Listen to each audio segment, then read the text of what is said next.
Hello दोस्तों, कैसे हैं आप लोग। उम्मीद करते हैं सभी अच्छे होंगे। तो आज हम लोग पढ़ने जा रहे हैं लोग 7th क्लास के साइंस का कंप्लीट मैराथन करेंगे लोग और पूरी चीज़ें यहाँ पर समझेंगे लोग। पिछले क्लास में हम लोग 6ठे क्लास को पूरी तरह से कंप्लीट कर लिए लोग, यानी 6 क्लास का हम लोग का जो साइंस है, विज्ञान जो है वो कंप्लीट हो चुका है और ये 7वें क्लास का और 7वें क्लास कंप्लीट करेंगे। आज ही मैं कोशिश करूंगा कि 8 क्लास का भी कंप्लीट कर दूं, इस तरह हम लोग का साइंस कंप्लीट हो जाएगा। और रही बात की बहुत सारे बच्चों का कमेंट है कि आज करंट अफेयर हम लोग को पढ़ना था, तो साइंस का भी मैंने रूटीन बताया था कि साइंस बाद में पढ़ना था, तो उसको पहले कर दिया। कोई बाद में आएगा पहले आएगा, लेकिन इतना तो कन्फर्म है कि 4 दिनों में आप लोग का साइंस, उसके बाद से ये करंट अफेयर या हिस्ट्री ज्योग्राफी सारी चीज़ें धीरे धीरे कंप्लीट हो जाएगी। 4 से 5 दिन मेरे पास समझ दीजिए, सारी चीज़ें आपका कंप्लीट करा दूंगा। फिर उसके बाद एनसीईआरटी की तरफ बढ़ा जाएगा। एनसीईआरटी में ज्योग्राफी, हिस्ट्री, साइंस जो भी दिया गया वो सारी चीज़ों को उसमें से भी कंप्लीट कर लीजिएगा। इस तरह बिहार बोर्ड और एनसीईआरटी दोनों चीज़ें जब कंप्लीट हो जाएगी ना, तो आप यकीन मानिए एग्जाम में आपका कुछ और ही परफॉर्मेंस दिखेगा, उसमें बहुत ही बेटर तरह से आप एग्जाम दीजिएगा। तो शुरू करते हैं ये 7th क्लास का साइंस का चैप्टर को, एक एक के लाइन बाई लाइन इसको देखेंगे लो, समझेंगे लो। मैं पहले ही से इसको अंडरलाइन कर रखा हूँ, जो इंपॉर्टेंट है उसको छोड़ा नहीं जाएगा। तो यहाँ देखेंगे पहले नंबर अध्याय 1 नाम है जल और जंगल। इसमें देखेंगे तो लिखा हुआ है 22 मार्च को क्या बनाया गया था, तो 22 मार्च को बनाया जाता है जल दिवस मनाया जाता है। और याद रखिए इसी डेट को बिहार दिवस भी मनाया जाता है। 22 तारीख को भी क्या मनाया जाता है, बिहार दिवस और जल दिवस दोनों मनाया जाता है। और ये जो पहला अध्याय है, दूसरा अध्याय है, तीसरा और चौथा, ये 4 अध्याय पिछले क्लास में भी करा दिया था। वहाँ पीडीएफ की थोड़ी प्रॉब्लम हुई थी, इसी वजह से वहाँ पर वीडियो को वहीं पर स्टॉप करना पड़ा, लेकिन कोई दिक्कत नहीं है। 4 चैप्टर अगर आप देख लिए होंगे तो थोड़ी सी आगे बढ़िएगा, 5वां से देखना शुरू कर दीजिएगा, है ना। तो नहीं तो शुरू से देखना होगा तो फिर दोबारा देख लीजिएगा, कोई दिक्कत नहीं। 4 ही चैप्टर है ना, बाकी तो 14 चैप्टर और भी तो बचा है, क्योंकि टोटल 18 चैप्टर है इस 7th क्लास में। आगे जी, यहाँ देखेंगे तो लिखा हुआ है कि बारिश के रूप में जो पानी जो होता है वो धरती के नीचे धीरे धीरे रिस कर अंदर जाता है, उसको बोलते हैं भौम जल। क्या बोलते हैं भैया, भौम जल। यानी भूमि के अंदर जो जल होता है उसको क्या बोला जाता है, भौम जल बोला जाता है। और जिस लेवल पर पानी हमें मिल जाएगा उसको बोला जाएगा भौम जल स्तर। और जहाँ पनिया जमा रहता है उसको बोला जाता है जल भर, यानी जहाँ जल भरल है। ये 3 चीज़ होती है, भौम जल स्तर और जल भर। जल भर मतलब जहाँ जल भरा हुआ है धरती के भीतर में, और भौम जल मतलब भूमि के भीतर ये जल भरा है, तो उसको बोलेंगे भौम जल। मतलब एक ही चीज़ है, नाम अलग अलग है। जल भर बोलो चाहे भौम जल बोलिए, बात एक ही है। भूमि के अंदर के जल को बोलेंगे भौम जल, और भूमि के अंदर के ही जल को बोलेंगे जल भर, जहाँ जल भरा हुआ है। और जिस लेवल में जाके हमें जल मिल जाएगा उसको बोलेंगे भौम जल स्तर। बस और कुछ नहीं रहता, यही चीज़ें 3 चीज़ें दी थी, नाम अलग अलग है, उससे कोई बहस उतना ज़्यादा नहीं है। वही यहाँ पर यह भूमिगत जल के बारे में स्रोत वगैरह दिया है कि कहाँ कहाँ से हमें भूमिगत जल जो जल होता है। अब यहाँ लिखा है क्या, जैसे देखते हैं भौम जल स्तर, जो कि अभी जस्ट मैंने समझाया आप लोगों को, जिस लेवल पर हमें जल मिल जाए उसको भौम जल स्तर बोलेंगे। और यहाँ देखिए लिखा है कि जल भौम जल बोलेंगे, तो भौम जल यानी भूमि के अंदर जो जल है। चीज़ें वही है जैसे कि यहाँ बताया जल भर, अभी आपको जस्ट समझा दिया। आप चाहें तो इसको वीडियो को पॉज कीजिएगा, देखिएगा वही चीज़ लिखा होगा, कुछ अलग नहीं लिखा होगा, ठीक है। अब यहाँ देखिए, अब ये जो भौम जल की जो पूर्ति होती है यानी भूमि के अंदर जो जल है वो कहाँ से आता है हम, तो बारिश जो होता है ना, तो बारिश के पानी क्या होता है, जमीन के अंदर रिस के मतलब होता है धीरे धीरे पानी जो होता है अंदर घुसते रहता है, उसको बोलते हैं अंतःस्यंदन। क्या बोला जाता है, अंतःस्यंदन। इस प्रक्रिया द्वारा पानी जो होता है रिस के धरती के अंदर जाते रहता है, और धरती के अंदर जाके वो स्टोर होते रहता है, जमा रहता है, जिसे हम कल द्वारा, नल द्वारा, चापाकल से या किसी भी प्रक्रियाओं द्वारा धरती से फिर पुनः बाहर निकाल लेते हैं लोग अपने क्रियाओं के में यूज करने के लिए, ठीक है। आगे जी, अगला देखते हैं आगे क्या है। यहाँ देखेंगे तो अत्यधिक बारिश अगर हो जाए तभी बाढ़ आ जाएगा। जैसे कि उत्तर बिहार में ढेर बारिश होने से हिमालयन जो नदियाँ है उसमें इतना बाढ़ आता है कि उत्तर बिहार पूरी तरह से बाढ़ में डूबल रहता है। वही दक्षिण बिहार जो पठारी नदियाँ है उसमें क्या होता है, बाढ़ नहीं आता है, जिसके कारण वहाँ सूखा पड़ा रहता है। ये कहानी बता रहे हैं उधर का, तो ये सब चीज़ें हम लोग जनबे करते हैं। अब कह रहे हैं कि पानी को आप जमा करने के लिए बहुत सारी चीज़ें यूज करते हैं, जैसे कि तालाब, पोखर, बावड़ी, चहबचे, डबड़े, आहरे, ये नाम है। जैसे कि अलग अलग जगह, जैसे बावड़ी जो होता है ना, ये बावड़ी राजस्थान वगैरह में बहुत बोला जाता है तालाबों को, ठीक है। तो ये बावड़ी, चहबचे, डबड़े ये सब वहीं पे यूज किया जा रहा है। आहरे जो होता है ना, ये प्राचीन काल में भी यूज किया जाता है। किसका, तालाब की मैं बात कर रहा हूँ। तालाब का अलग अलग नाम है। तालाब, पोखर तो खूब जानते होंगे जहाँ पानी को जमा किया जाता है। बावड़ी भी वही चीज़ हो गया, चहबचे भी वही हो गया, डबड़े भी वही हो गया, आहरे भी वही चीज़ हो गया, ठीक है। अब यहाँ लिखा एक के ड्रिप और एक पाइप। पाइप तो समझ आ रहा है कि जो पाइप है, पाइप सिंपली जो जिससे पानी जा रहा है वो पाइप हो गया। ड्रिप तंत्र विधि क्या होता है, ये एक ऐसी विधि है जिस विधि के तहत पानी को हम कम से कम यूज करके ज़्यादा से ज़्यादा फायदा उठा सकते हैं, यानी पानी का बर्बादी हम लोग बचा सकते हैं। कैसे, क्या करेंगे, इस विधि में पाइपों द्वारा जड़ के एकदम पूरे पास पहुँच जाएंगे और वहाँ से बूंद बूंद पानी गिराएंगे, जिससे क्या होगा कि पौधे को तो पूरी तरह से पानी मिल जाएगी और पानी की बर्बादी भी नहीं होगी। इस विधि को कहा जाता है ड्रिप तंत्र विधि, ठीक है। आ गया जी, अब यहाँ देखिएगा तो जंगल के बारे में, अभयारण्य के बारे में दे दिया है। अभयारण्य जैसे कि बिहार में वाल्मीकि नगर अभयारण्य है, ठीक है, उदयपुर जंगल है ना, तो उदयपुर जंगल दोनों ही पश्चिमी चंपारण जिला में है। वाल्मीकि नगर अभयारण्य और उदयपुर जंगल, याद रखिए उदयपुर जंगल बहुत सारे बच्चे नहीं जानते, उदयपुर जंगल भी बिहार में ही है, बिहार के पश्चिमी चंपारण जिला में ही है। और ये वाल्मीकि नगर अभयारण्य भी, ये भी पश्चिमी चंपारण जिला में। उसके अलावा क्या दिया है वैशाली में, देखिए वैशाली में क्या है कि बरेला अभयारण्य, मुंगेर में जो है भीमराव अभयारण्य है, ठीक है, और गया में जो है गौतम बुद्ध अभयारण्य है, रोहतास में कैमूर अभयारण्य है। ये सारे अभयारण्य और जंगल वगैरह देखने के लिए मिलते हैं। इसको याद कर लीजिएगा, क्वेश्चन पूछ दे कि कैमूर अभयारण्य कहाँ है, तो याद रखिए कैमूर अभयारण्य कैमूर में ना होकर रोहतास में, क्योंकि कैमूर के बगल में है रोहतास जिला। और क्वेश्चन पूछेगा कि बरेला अभयारण्य तो वैशाली में, भीम बांध अभयारण्य तो मुंगेर में, गौतम बुद्ध तो ये नाम से पता चल जाएगा गया में। आगे जी यहाँ देखिएगा तो क्या रहेगा कि किन जो बिहार में जो है बहुत सारे क्षेत्रों में अलग अलग पेड़ पौधे पाए जाते हैं, जैसे देवदार का, चीड़ी का। किन क्षेत्रों में, जहाँ हिमालयन की ऊंची पहाड़ी है, तो ऊंची पहाड़ी क्या होगी पश्चिमी चंपारण जिला में। सोमेश्वर की पहाड़ी है जो शिवालिक के ही हिस्सा है, तो वहाँ पर जो है वहाँ पर जो पेड़ जो पाए जाते हैं देवदार वगैरह का, चीड़ वगैरह पाया जाता है। और भी बिहार के पश्चिमी चंपारण के क्षेत्र में चौड़े जो होते हैं, चौड़ी पत्ती वाला साल और सागवान के भी पेड़ पाए जाते हैं। अब देखिए चौड़ा पत्ता तभी होगा जहाँ बारिश ज़्यादा हो रहा है, कि कई बार मैं बताया हूँ कि बारिश से जहाँ ज़्यादा होती है उसको पेड़ की पत्तियाँ ऑटोमेटिक चौड़ी हो जाती है, क्योंकि वाष्प उत्सर्जन ज़्यादा करेगा। जहाँ बारिश कम होती है पत्तियाँ सिकुड़ के एकदम पतली होकर कांटा बन जाती है। जैसे देखेंगे नागफनी का, कैक्टस का पौधा तो एकदम काटा काटा ऐसे रहता है, पूरा काटा काटा निकला रहता है कि नहीं निकल रहता है। और ये सब क्या पौधे, ये सब है रेगिस्तानी इलाका का पौधे, क्योंकि वहाँ बारिश कम होती है, तो पानी जो पौधा रखा हुआ है वो पौधा जो है पानी को ना निकाले, इसीलिए अपने पत्तियों को कांटा में कन्वर्ट कर देता है। आगे ये अब यहाँ लिखा है कि गर्मी ज़्यादा पड़ने पर उन इलाकों में सागवान के पत्ते झुलस जाते हैं, झुलस के वो पेड़ पानी जो है कम होने के कारण वो क्या होते, कम पानी होने पर हरे रस सकने वाले पलाश के पेड़ मिलते हैं। वहाँ पर कह रहा है कि अगर कम पानी में अगर कोई पौधा रहता है तो वो कौन सा पौधा है, पलाश का पौधा। और यही पलाश के पौधे के नाम पर ही तो पलासी के जगह का नाम पलासी पड़ा, जो कि इतिहास में आप लोग पढ़े हुए हैं लोग। आगे जी यहाँ देखेंगे तो लिखा हुआ है शाकाहारी, मांसाहारी और सर्वाहारी। ये चीज़ें तो सब कोई जानता है। साग सब्जी खाने वाला शाकाहारी, मांस मछली खाने वाला मांसाहारी और दोनों खाने वाला सर्वाहारी।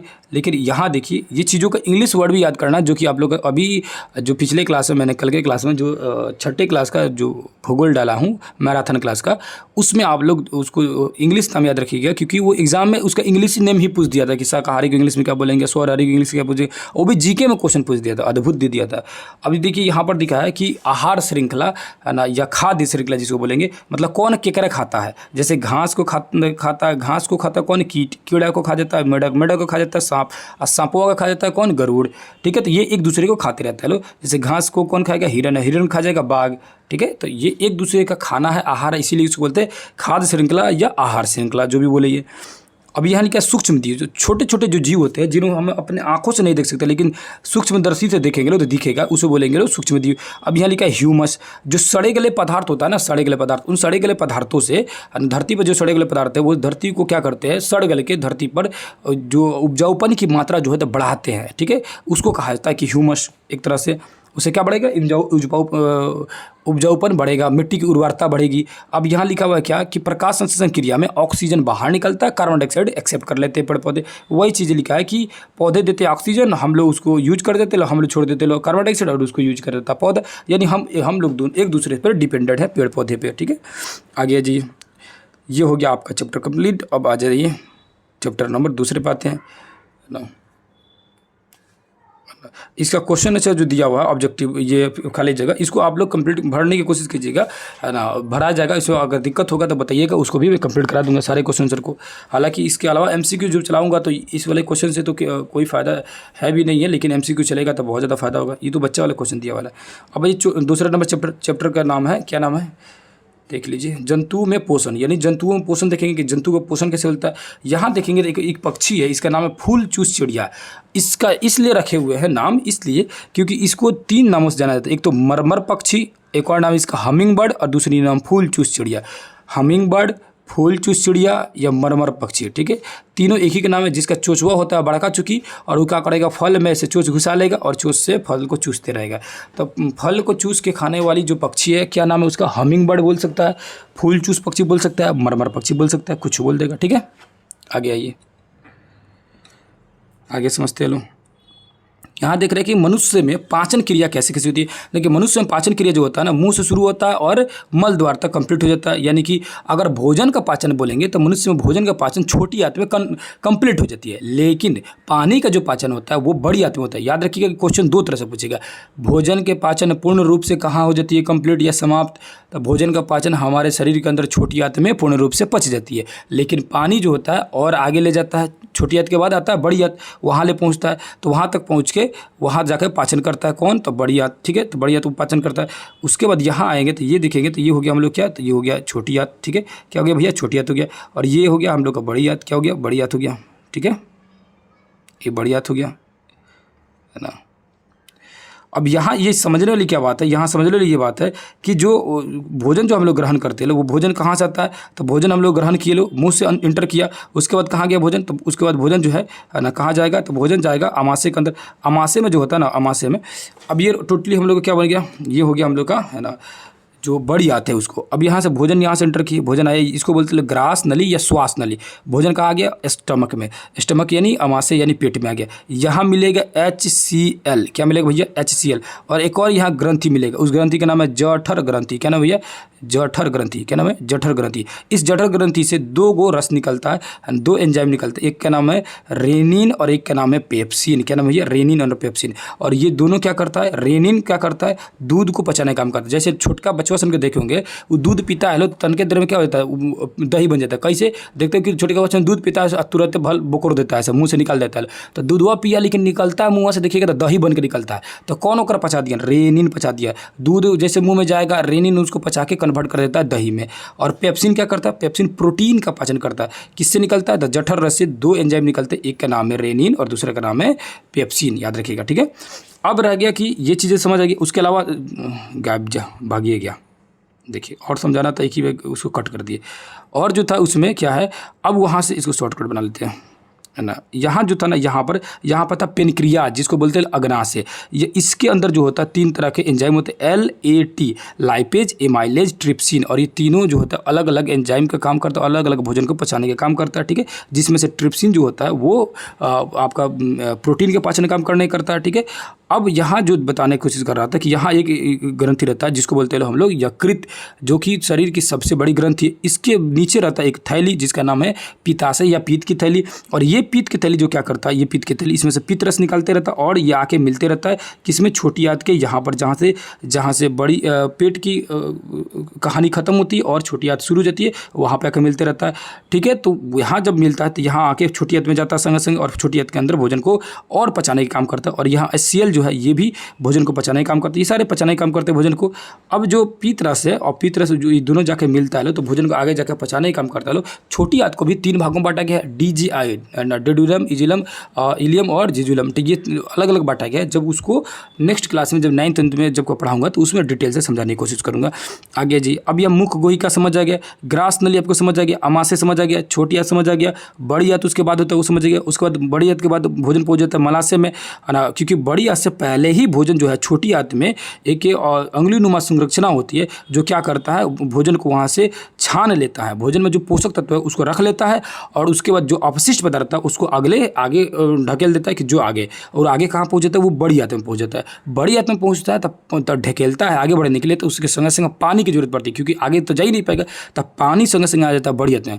पानी को क्या करता है बड़ी आंत, उसको भी चूस लेता है और वहाँ से भी खींच के पानी का पाचन कर देता है, और अपशिष्ट पदार्थ के रूप में पूरी तरह से ले जाके वहाँ जमा कर देता है, कहाँ, मलाशय में। ठीक है, जिसको मल द्वार या गुदा द्वार द्वारा हम लोग अपशिष्ट पदार्थों के रूप में उसको उत्सर्जित कर देते लो, बाहर निकाल देते लो। अब अजय यहाँ पर आहार नल के वही कह बात की, अब आहार नल में बता रहे यहाँ पर मुख गोही का, ग्रासिका, अमाशय, चीज़ें तो बताई दी, अब एक ही चीज़ की किताब बताऊँगा। आगे जी और कुछ इसमें देखते हैं। यहाँ जो लिखा है ये जितनी भी कहानी बता रहा हूँ, इस कहानी को 4 भागों में बांट दिया गया। पहले भाग को बोलते हैं अंतग्रहण। अंतग्रहण मतलब होता है भोजन को ग्रहण किए, भोजन को खा लिए, निगल लिए। ठीक है, अब उसमें क्या काम आएगा, उसमें जीभ का काम आएगा, आपका ये दांत का काम आएगा। दांत क्या करेगा, भोजन को तोड़ के छोटा करेगा। ठीक है, जीभ क्या करेगा, जीभ के ऊपर जो जीभ में मौजूद जो लार होती है, लार में पाई जाती है एंजाइम, एमाइलेज पाई जाती है। ठीक है, तो वो एंजाइम क्या करता है, भोजन को सॉफ्ट बनाता है, म्यूकस की तरह मतलब मुलायम बनाता है, ताकि निगलने में आसानी हो सके, और भोजन में मौजूद बहुत सारे कीटाणुओं को मारने की कोशिश करता है। और साथ ही साथ जैसे भोजन पेट में गया तो HCl जो है पूरी कीटाणु को मार देता है। अब यहाँ पाचन मतलब क्या है, पाचन तो शुरू हो जाता है मुंह से ही, लेकिन वो पाचन पूर्ण रूप से समाप्त होता है छोटी आंत में जाकर। अब यहाँ लिखा अवशोषण, उसके बाद से अवशोषण कैसे होगा, पच जाएगा भोजन छोटी आंत में, तब वहाँ से उसको चूस के अवशोषित होना शुरू हो जाएगा। अब हो गया स्वांगीकरण, तो पचे हुए भोजन से क्या करेगा, ब्लड जो होता है, ब्लड उसको ले जाके शरीर में जहाँ जहाँ जरूरत है, जहाँ वृद्धि कराना है, जिस तरह के पोषक तत्वों की जरूरत है वहाँ शरीर में ले जाके पहुँचाने का काम करेगा, उसको बोलेंगे लोग स्वांगीकरण। बाद में 2 अपशिष्ट पदार्थ बढ़ गया, उसको निकाल दीजिए, निष्कर्षण कहलाता है। अब यहाँ लिखा है लार ग्रंथि में, लार ग्रंथि जो होता है लार से निकलती है, चीज़ें मालूम ही अभी बताया आप लोगों को। अब ये दांत के प्रकार लिखा है, दांत जो ऐसे मुँह बा के दांत दिखा रहा है, ये दांत जो होता है ना 38 गो दांत होता है टोटल जिंदगी में। 52 यानी 52 दांत निकलते हैं, 52 दांत निकलते हैं, जिसमें 20 गो जो दांत होता है वो दूध के दांत होते हैं, और 32 गो जो दांत होता है वो क्या दांत होता है, परमानेंट यानी स्थायी रूप से दांत होते हैं। और 20 गो जो दूध के दांत को ना उसको बोलते हैं लोग टेम्प्रोरी टीथ या अस्थायी दांत भी कहा जाता है। तो याद रखिएगा जिंदगी में 52 गो दांत निकलता है। क्वेश्चन पूछा हुआ है, शायद सी टेट में ही क्वेश्चन पूछता है, और बहुत सारा क्वेश्चन या 1 डे एग्जाम में खूब पूछता है। दांत जो होता है 4 प्रकार के, उसको दांत 4 प्रकार कौन, तो चारों प्रकार का नाम दिखेगा तो आपको मिलेगा सामने, यहाँ पर दिखेगा मिला हुआ है ना, canine, incisor, canine, pre molar और मोलर। ठीक है, तो केनाइन ये इंसीजर हो गया।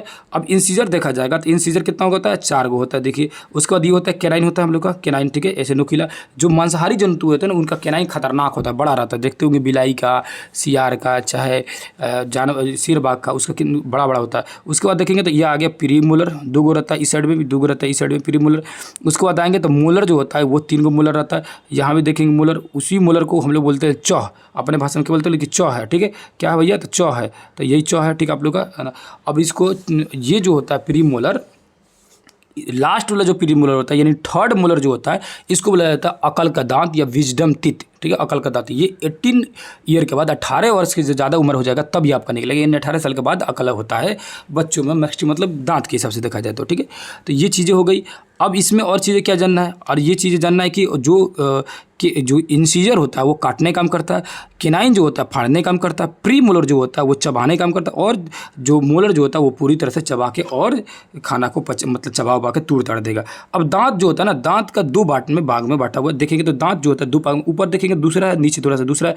तो ऊपर वाले भाग को बोलते हैं हम लोग बोलते हैं इनामेल, और नीचे वाले भाग को बोलते हैं डेंटाइन। जैसे कि यहाँ इनामेल लिखा है लेकिन डेंटाइल गायब है, तो याद रखिएगा ऊपरी दांत के ऊपरी भाग को, ऊपरी परत को इनामेल बोला जाता है, जो कि कैल्शियम एनिमेल नामक लवण से बना रहता है। ठीक है, और ये उसके साथ साथ प्रोटीन से बना रहता है, यानी प्रोटीन और कैल्शियम एनिमेलिन से बना हुआ रहता है। कौन से, दांत के ऊपरी परत, और नीचे वाला जो परत है वो उसको क्या कहते हैं, डेंटाइन कहते हैं, याद रखिएगा। अब यहाँ ये कह रहे हैं कि लार जो होती है ना 3 जोड़ी होती है, यानी 6 होती है।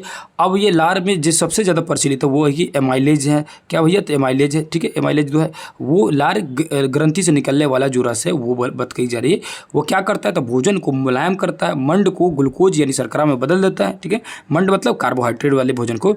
अब यहाँ लिखा है कि स्वाद कणिका है, स्वाद कणिका दिया यानी कि टेस्ट बड्स दिया है। तो कल के आपको टेस्ट बड्स बताया था कि टेस्ट बड्स में है ना, पीछे वाला भाग में और ये दोनों साइड में, और ये दोनों साइड में। ठीक है, सबसे आगे में पीछे वाले भाग में क्या था, तो पीछे वाले भाग में अगर टेस्ट के हिसाब से देखा जाए तो सबसे पीछे जो आपका टेस्ट लग रहा था, और सबसे आगे जो टेस्ट लग रहा था, सबसे आगे था मीठा, और सबसे पीछे क्या था, तो सबसे पीछे बताइए क्या था,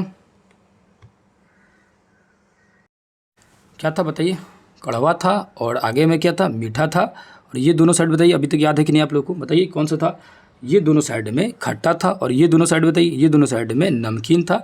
और उसको इंग्लिश में कहा जाए तो पीछे में जो बीटर था, आगे में देखा जाएगा तो स्वीट हो जाएगा, और ये दोनों जो होता है खट्टा, ये मतलब होता है सोर हो जाएगा, और उसके बाद से यहाँ पर नमकीन यानी साल्टी हो जाएगा। ठीक है, तो ये स्वाद होती है, जीभ के ऊपर ऐसे छोटे छोटे दाने होते हैं जिसको टेस्ट बर्ड्स कहा जाता है, टेस्ट बर्ड्स।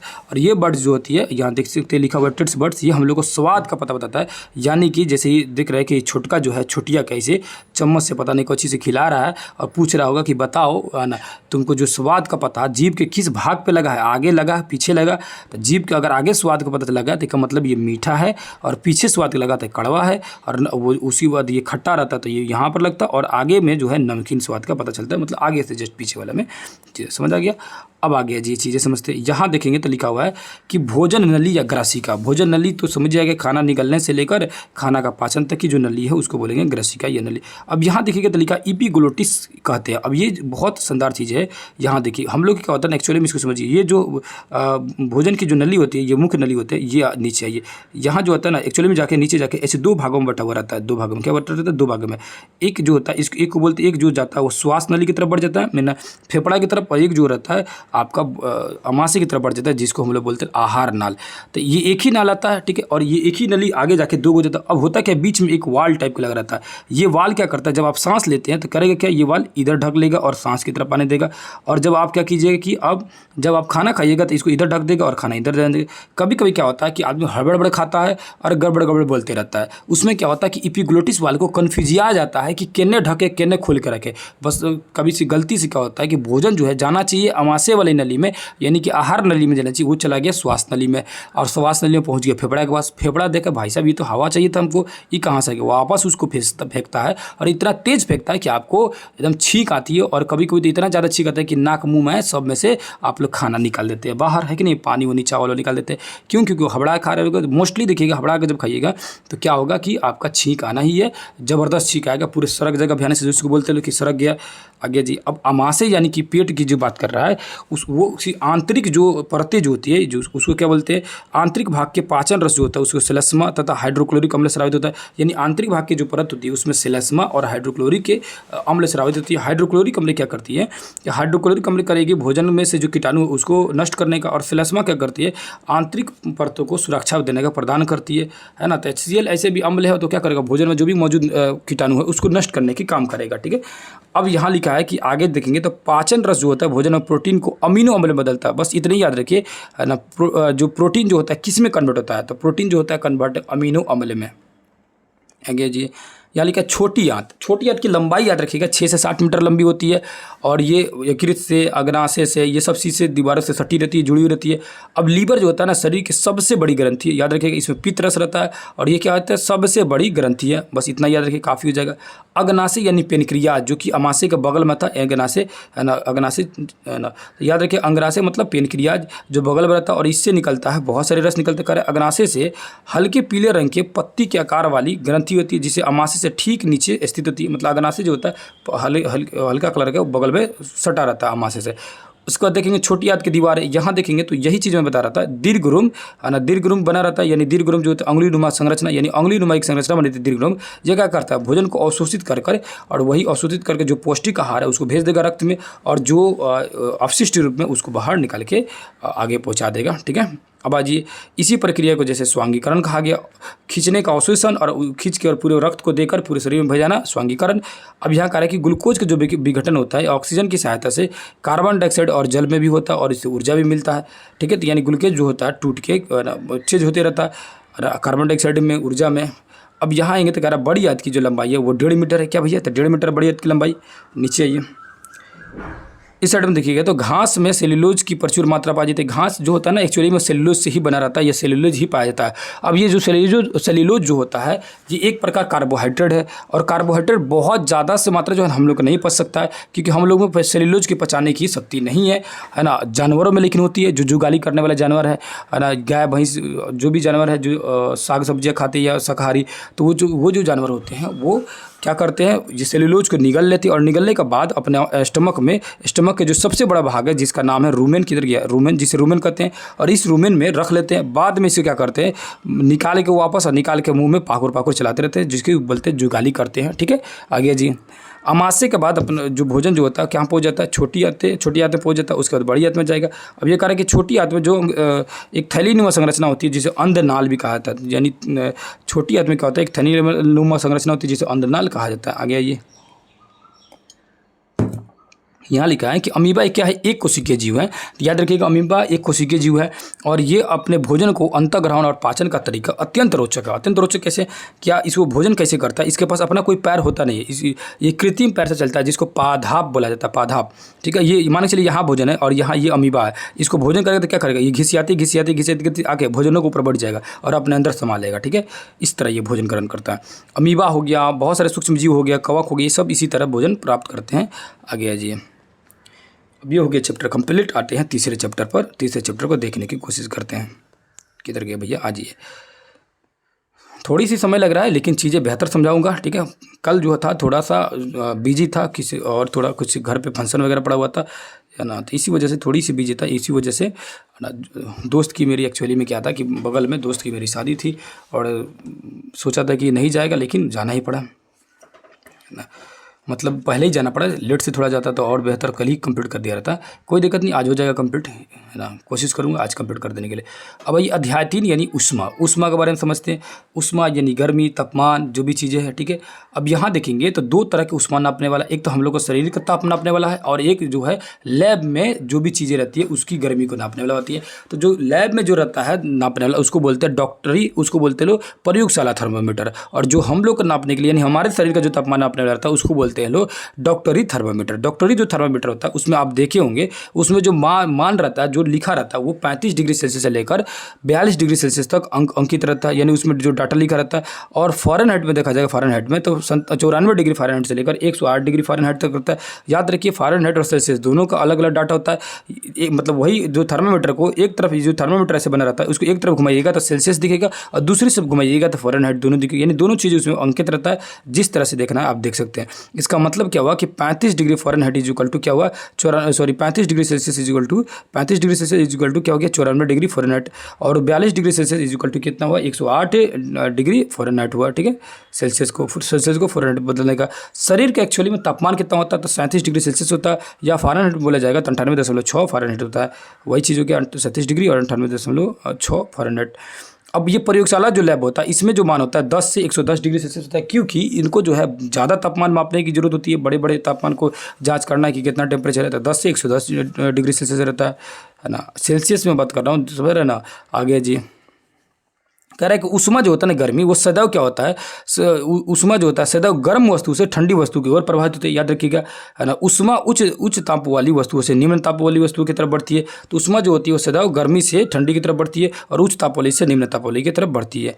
आगे जी यहाँ देखेंगे, यहाँ देखेंगे तो लिखा हुआ है चालन कहते हैं, यानी ऊष्मा जिस क्रिया द्वारा आगे बढ़ती है उसको चालन। जैसे मान के चलिए ये छड़ हो गया, छड़ को आप गर्म कीजिएगा या गैस जला दिए और गैस जला के आप गर्म कर रहे हैं तो होगा क्या, यहाँ पर होगा क्या कि ये जो गर्मी जो है ना धीरे धीरे आते हैं तो यहाँ तक गर्म हो जाएगा छड़, और वही इसके जगह पर लकड़ी लिए रहते हैं तो ये जलेगा, जलते जलते जलते तब आएगा। ऐसा नहीं कि उसका गर्मी के यहाँ जैसे जल रहा है तो गर्मी हो रहा है तो गर्मी की वजह से यहाँ गर्म हो जाए, ऐसा नहीं होता लकड़ी में। लेकिन वही लोहा जो होता है उसमें तेज़ी से ऊष्मा आगे बढ़ता है। इसको क्या बोल रहा है कि ऊष्मा तेज़ी से चल के जा रहा है तो इसको बोलते हैं ऊष्मा का स्थानांतरण चलित होना, ठीक है।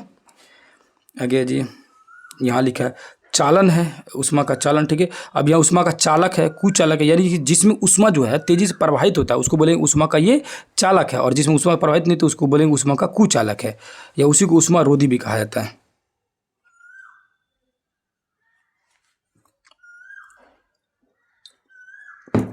आगे जी अब यहाँ लिख रहा है कि गर्म जल ऊपर उठता है और ऊपर उठने के बाद क्या होता है आसपास जो एरिया होता है ठंडा होते चला जाता है।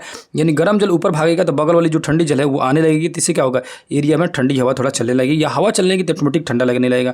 अब ये संवहन लिखा है, संवहन कई बार बताया हूँ ना। संवहन जो होता है यानी कि जो गर्म होकर ऊपर हवा उठकर ऊपर चला जाता है, आ जाता है। जब प्रक्रिया कंटिन्यू चलती रहती है तब फ्लास्क का सारा गर्म जल जो है गर्म ना हो जाए, ऊष्मा स्थानांतरण की इस विधि को संवहन कहलाता है।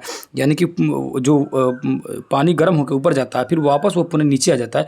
इस पूरी प्रक्रिया को देखा जाएगा तो इस पूरी प्रक्रिया में जो जल ऊपर जा रहा है उसको संघनन, वापस आएगा तो उसको बोलेंगे क्या भाई, वर्षण बोलेंगे, ठीक है। ऊष्मा का इस तरह स्थानांतरण संवहन कहलाता है। आगे जी अब यहाँ लिखा है थल समीर और समुद्री समीर, दोनों में अंतर क्या होता है ध्यान से देखिएगा। तो ये समुद्र से जो हवा जो है इस तरफ बढ़ रही है यानी ज़मीन की तरफ बढ़ रही है, यानी समुद्र से जो हवा जो होता है ज़मीन की तरफ बढ़ती है, ये कंडीशन होता है कब, दिन के समय होता है। यानी कि समुद्री समीर जो होता है वो समुद्र से हवा जो होता है ज़मीन की तरफ आता है, इसको समुद्री समीर कहेंगे, और ये प्रक्रिया दिन के समय होता है।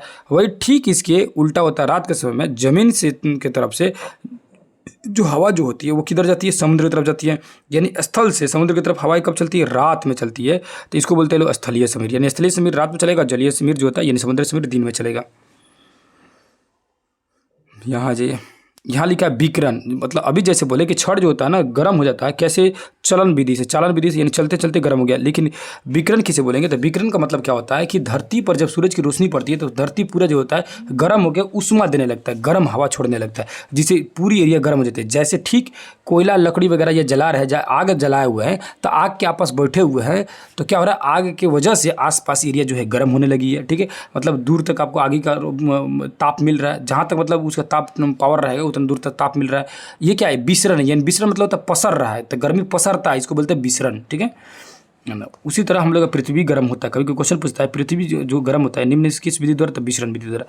आगे आइए, यहाँ कह रहा है कि सफ़ेद और डार्क कपड़े की बात कर रहा है कि जो भी डार्क कपड़ा रहता है ना उसमें गर्मी ज़्यादा महसूस होती है। इसका कारण क्या है कि वो उष्मा जो है ज़्यादा महसूस करता है, उष्मा और ज़्यादा लेता है ना, इसीलिए डार्क कपड़ा में गर्मी ज़्यादा होती है। जबकि सफ़ेद जो कपड़ा होता है वो सारी उष्मा को यानी सारी रोशनी को परावर्तित कर देता है, सूरज की सारी रोशनी को भगा देता है, जिससे क्या होता है कि गर्मी कम महसूस होती है या वो आरामदायक भी होता है आपके लिए।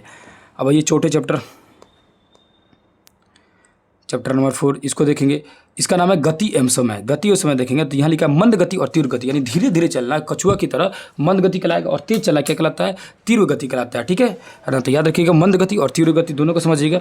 थोड़ा सा आवाज़ में प्रॉब्लम है क्योंकि गर्मी बहुत ज़्यादा हो रहा है, तो बीच बीच में आपको थोड़ा सा दिक्कत होगा, थोड़ा एडजस्ट कीजिएगा। आगे आ जाइए, आगे चलिए। समय की माप समय के पहले पूर्व समय में समय की माप कैसे होती थी, तब पूर्व समय में समय की जो माप होती थी धूपों से होती थी, चांद से किया जाता है ना। चांद जो होता है ना 28 दिन का पूरा उसका सर्किल होता है, चैन होता है, मतलब 14 दिन तक उजरिया होगा, 14 दिन तक फिर अंधेरिया होगा, पूरी तरह से इसको बोलते हैं। इसी सब चीज़ों से पहले समय का गणना किया जाता। बाद में घड़ी बना, घड़ी के जो बड़का जो छोटका मोटका सुई होता है वो घंटा का, उससे पतला जो सुई रुका रहता है स्थिर रहता है उसको बोलेगा मिनट का, और जो टक टक टक चलता रहता है सेकंड का, सब कुछ जाता है। तो किताब में दिया इसीलिए बता रहा हूँ। अभी लिखा है यहाँ पर आवर्तकाल। आवर्तकाल मतलब का जो ये लोलक जो होता है इसको दोलन में लगे समय, यानी लोलक को यहाँ से यहाँ आया फिर यहाँ से यहाँ गया, तो इस लोलक को दोलन में जो लगा समय लगा उसको बोलेंगे आवर्तकाल, जितने समय में आ जा रहा है। अब यहाँ देखेंगे तो मूल समय की मूल इकाई क्या होती है, सेकंड होती है, उसको एस द्वारा डिनोट किया जाता है। यानी सेकंड को किससे SI यूनिट क्या हो गया, सेकंड जो समय का SI यूनिट हो गया वो सेकंड हो गया, इसको एस द्वारा डिनोट करते। लेकिन बड़ी जो मात्रक होती है यानी ज़्यादा समय होगा तो उसको मिनट से, घंटा से या दिनों से भी डिनोट कर सकते हैं। जैसे कि आपका अगर एज बताना होगा तो आप तो मिनट में थोड़ी बताइएगा, साल में बताइएगा। अभी वही दिया है यहाँ पर, चाल को ज्ञात करना है तो दूरी बटा समय से कीजिएगा, या इसमें से कोई भी निकालना होगा तो चाल बराबर दूरी बटा समय के फॉर्मूला से निकाल सकते हैं। यहाँ देखेंगे तो दो चीज़ें बाइक में रहती है, एक तो होती है स्पीडोमीटर और दूसरा होती है ऑडोमीटर। ऑडोमीटर देखते हैं यहाँ बना हुआ, नीचे भी बना रहता है किसी किसी बाइक में। ऑडोमीटर मतलब क्या होता है कि किलोमीटर देखा है उसको पथगामी देखो क्या पथगामी, और चाल मापी यानी स्पीडोमीटर की कितना स्पीड उठ रहा है तो वो कितना उसका कान झाड़ रहा है वो स्पीडोमीटर में बताएगा। आगे आ जाइए, आगे समझते हैं। चैप्टर हो गया ये कंप्लीट। अगले चैप्टर 5वें नंबर चैप्टर में आते हैं जो कि यहीं से हुआ था प्रॉब्लम PDF का। अब यहाँ से तो आप सभी अगर नए बच्चे होंगे तो पूरा देखते जाइएगा, और पुराने होंगे तो करना क्या है, यहाँ से आप लोग देखिए आधा घंटा की है तो और क्या 30 मिनट का वीडियो है। पदार्थों में रासायनिक परिवर्तन जब भी किसी पदार्थ में जाएगा तो समझिए वो पूर्ण रूप से चेंज हो गया, फिर दोबारा वापस नहीं आ सकता। यहाँ कुछ फार्मूले दिए हैं, इस फार्मूला को आपको याद करते रहना है, और इसका मैं लेके आऊँगा जैसे कि पिछले क्लास में बोला हूँ कि ज़बरदस्त क्लास लेके आऊँगा जिसमें जो है पूरे फार्मूलों को बेहतर तरीके से बताने की कोशिश करूँगा। जैसे एक अलग ही लाने वाला हूँ जिसमें साइंस स्टैटिक करके लेके आऊँगा, जैसे स्टैटिक जीके का आप लोग का जो अभी मिला जो जिसमें क्या था, जिसमें आप लोग को भूगोल का दिया, उसी तरह साइंस का भी स्टैटिक लेके आऊँगा जिसमें मेन चीज़ों को उठा के लेके आऊँगा जो बहुत जरूरी जो एग्जामों में खूब पूछता है। जैसे कि चीनी मिट्टी का फॉर्मूला पूछा था ना जी, उसी तरह मैं प्लास्टर ऑफ पेरिस का, जिप्सम का, चीनी मिट्टी का, कॉपर का, कॉपर अब जिसे अभिक्रिया करेगा तो नीला होता, काला होता, हरा कसी, सारी चीज़ों को लेके आऊँगा, बहुत चीज़ें लेके आऊँगा जो चीज़ एग्जाम में बहुत जरूरी है। अभी लेके आऊँगा, ऐसा नहीं है ज़्यादा दिन नहीं, आज होगा। अब से जो है ना बहुत भयानक तरीके से मैं भिड़ा हूँ क्योंकि अपना फ्रेंड का थोड़ा शादी था तो वो मैं बोला भी था कि थोड़ी सी ज़्यादा बिजी हूँ, तो एटलीस्ट शाम तक तो पूरी तरह से कॉल आने लगा तो थोड़ी सी जाना पड़ा क्योंकि वो भी देखना ज़रूरी है, नहीं तो गुस्सा आ जाएगा सब तो अलग ही दिक्कत हो जाएगा, है कि नहीं है। तो दोस्ती यारी भी ज़रूरी रहना चाहिए, वो भी ज़रूरी है। तो इसीलिए वीडियो जो है कल लेट हो पाया, और बहुत सारी 6 क्लास में जो पढ़ा रहा था ना बहुत उसमें आप देखे होंगे वीडियो को, हालांकि बहुत सारे लोगों ने पसंद किया लेकिन वो वीडियो था ना बहुत जल्दीबाजी में बनाया था, तो बहुत सारी चीज़ों को उसमें जल्दी बता रहा था, पूरी इत्मीनान से आराम से नहीं पढ़ाया उसमें, है ना, चीज़ों को बहुत जल्दी पढ़ाया था। खैर 6 क्लास का था इसीलिए सोचा कि लेवल कम है उसको उतना ध्यान नहीं देना। अब जो है ना ये 7th या 8 में और 8 क्लास का आएगा और इसमें रिफाइन लेके आऊँगा, मतलब और उसको बढ़िया से ज़बरदस्त तरीका से 8 वाला भी आएगा, जैसे 7th का इससे बेहतर होगा 8 वाला, और समय मिला तो 9th वाला उससे बेहतर, और उससे भी बेहतर होगा 10th वाला। जैसे जैसे समय मिलते जाएगा ना अकॉर्डिंग टू आप लोग एग्जाम को ध्यान में रखे वो चीज़ें करनी है मुझे। आगे जी यहाँ पर देखिए फार्मूला वगैरह है, आपको रटते रहना, चीज़ें जो आप कभी कभी याद होते रहेगी तो काम आते रहेगा। यहाँ देखेंगे तो ये सब चीज़ दिया गया है फार्मूला वगैरह, है ना। इस फार्मूला को देखेंगे तो वो वही चीज़ है, अभिक्रिया है। अभिक्रिया में क्या करना है, ये सोडा है, सोडा को नींबू के रस के साथ यानी सिट्रिक अम्ल के साथ अभिक्रिया कराया जा रहा है तो कार्बन डाइऑक्साइड की और अन्य मात्रा प्राप्त होती है ना। कार्बन डाइऑक्साइड को फिर पानी के साथ अभिक्रिया कराया जा रहा है तो कैल्शियम कार्बोनेट और जल मिल रहा है ना। उसके बाद ये जब चूने में पानी मिलाया जाता है तो पानी के जो चूने का पानी कलर होता है वो दूधिया हो जाता है, यानी दूध की तरह हो जाता है। चीज़ें वही है, कोई दिक्कत नहीं। यहाँ सिर्फ जानना हम लोग को कि कार्बन की खोज, कार्बन डाइऑक्साइड की खोज किसने किया था, तो याद रखिएगा हेलमंट ने किया था। कौन किया था? जॉन हेलमंट, पूरा नाम याद रखिएगा कि जॉन हेलमंट ने कार्बन डाइऑक्साइड की खोज किया था, CO2 गैस की खोज किया था 1630 ईस्वी में, और कुछ नहीं है, और ज़्यादा इसमें जानने की जरूरत नहीं है। उसके बाद जोसेफ जो ब्लैक थे, जोसेफ ब्लैक, इन्होंने भी कार्बन डाइऑक्साइड के बारे में अन्य रिसर्च करना शुरू किया। तो सबसे ज़्यादा जरूरी है कि कार्बन डाइऑक्साइड की खोज किसने किया था, तो जॉन हेलमंट ने किया था। आगे जी, यहाँ देखेंगे तो पोटेशियम परमैंगनेट को गर्म करने पर ऑक्सीजन और अन्य पदार्थ प्राप्त हो रहा है, ठीक है, तो पोटेशियम परमैंगनेट याद कर सकते हैं। यहाँ देखेंगे तो फिर ऑक्सीजन की खोज करता आ गया कि ऑक्सीजन की कहानी 1781 ईस्वी में जोसेफ प्रिस्टले द्वारा इसकी खोज किया गया। तो उस ऑक्सीजन की खोज किसने किया? तो जोसेफ प्रिस्टले ने किया। आगे जी, यहाँ ये रिसर्च करके दिखा रहा है कि पुदीने एक क्या बोलते हैं मोमबत्ती है, उसको गिलास से ढक दिए तो क्या हो गया, बुझ गया, क्योंकि उसको ऑक्सीजन नहीं मिल रहा था तो जल नहीं रहा था, है ना। उसी तरह ये देखे तो दोबारा करके देखे तो फिर भी बुझ गया। इस बार क्या किया कि पुदीना का पत्ता डाल दिया, पुदीना का पत्ता डाल दिया, तो इस बार जो है वो आराम से मोमबत्ती जो है जल रहा था। इससे उनको मालूम चल गया कि पुदीना जो है ऑक्सीजन छोड़ रहा है, जो ये ले रहा है, मतलब मोमबत्ती जो है कार्बन डाइऑक्साइड छोड़ रहा है, जो कि पुदीना ले रहा है, ठीक है। आगे जी, आगे समझते हैं। यहाँ देखेंगे तो अरस्तु साहब एक थे, किधर गए हैं अरस्तु जी, नहीं इसमें दिया। कह रहा है कहा कि हाँ, कुछ पहले जो है तत्व जो होते वो 5 भागों में बटे हुए थे, है ना। 5 भागों मतलब तत्वों को जो है 5 तत्व कहा जाता था, जैसे कि हवा, जल, मिट्टी, अग्नि, आकाश। और ऐसा माना जाता था इन्हीं 5 तत्वों से मिलकर ही पूरी दुनिया की रचना हुई है। बाद में 100 से अधिक तत्वों की खोज हो गई, ठीक है। आगे आइए, अब यहाँ लिखा अवक्षेप और ये अवक्षेपण अभिक्रिया।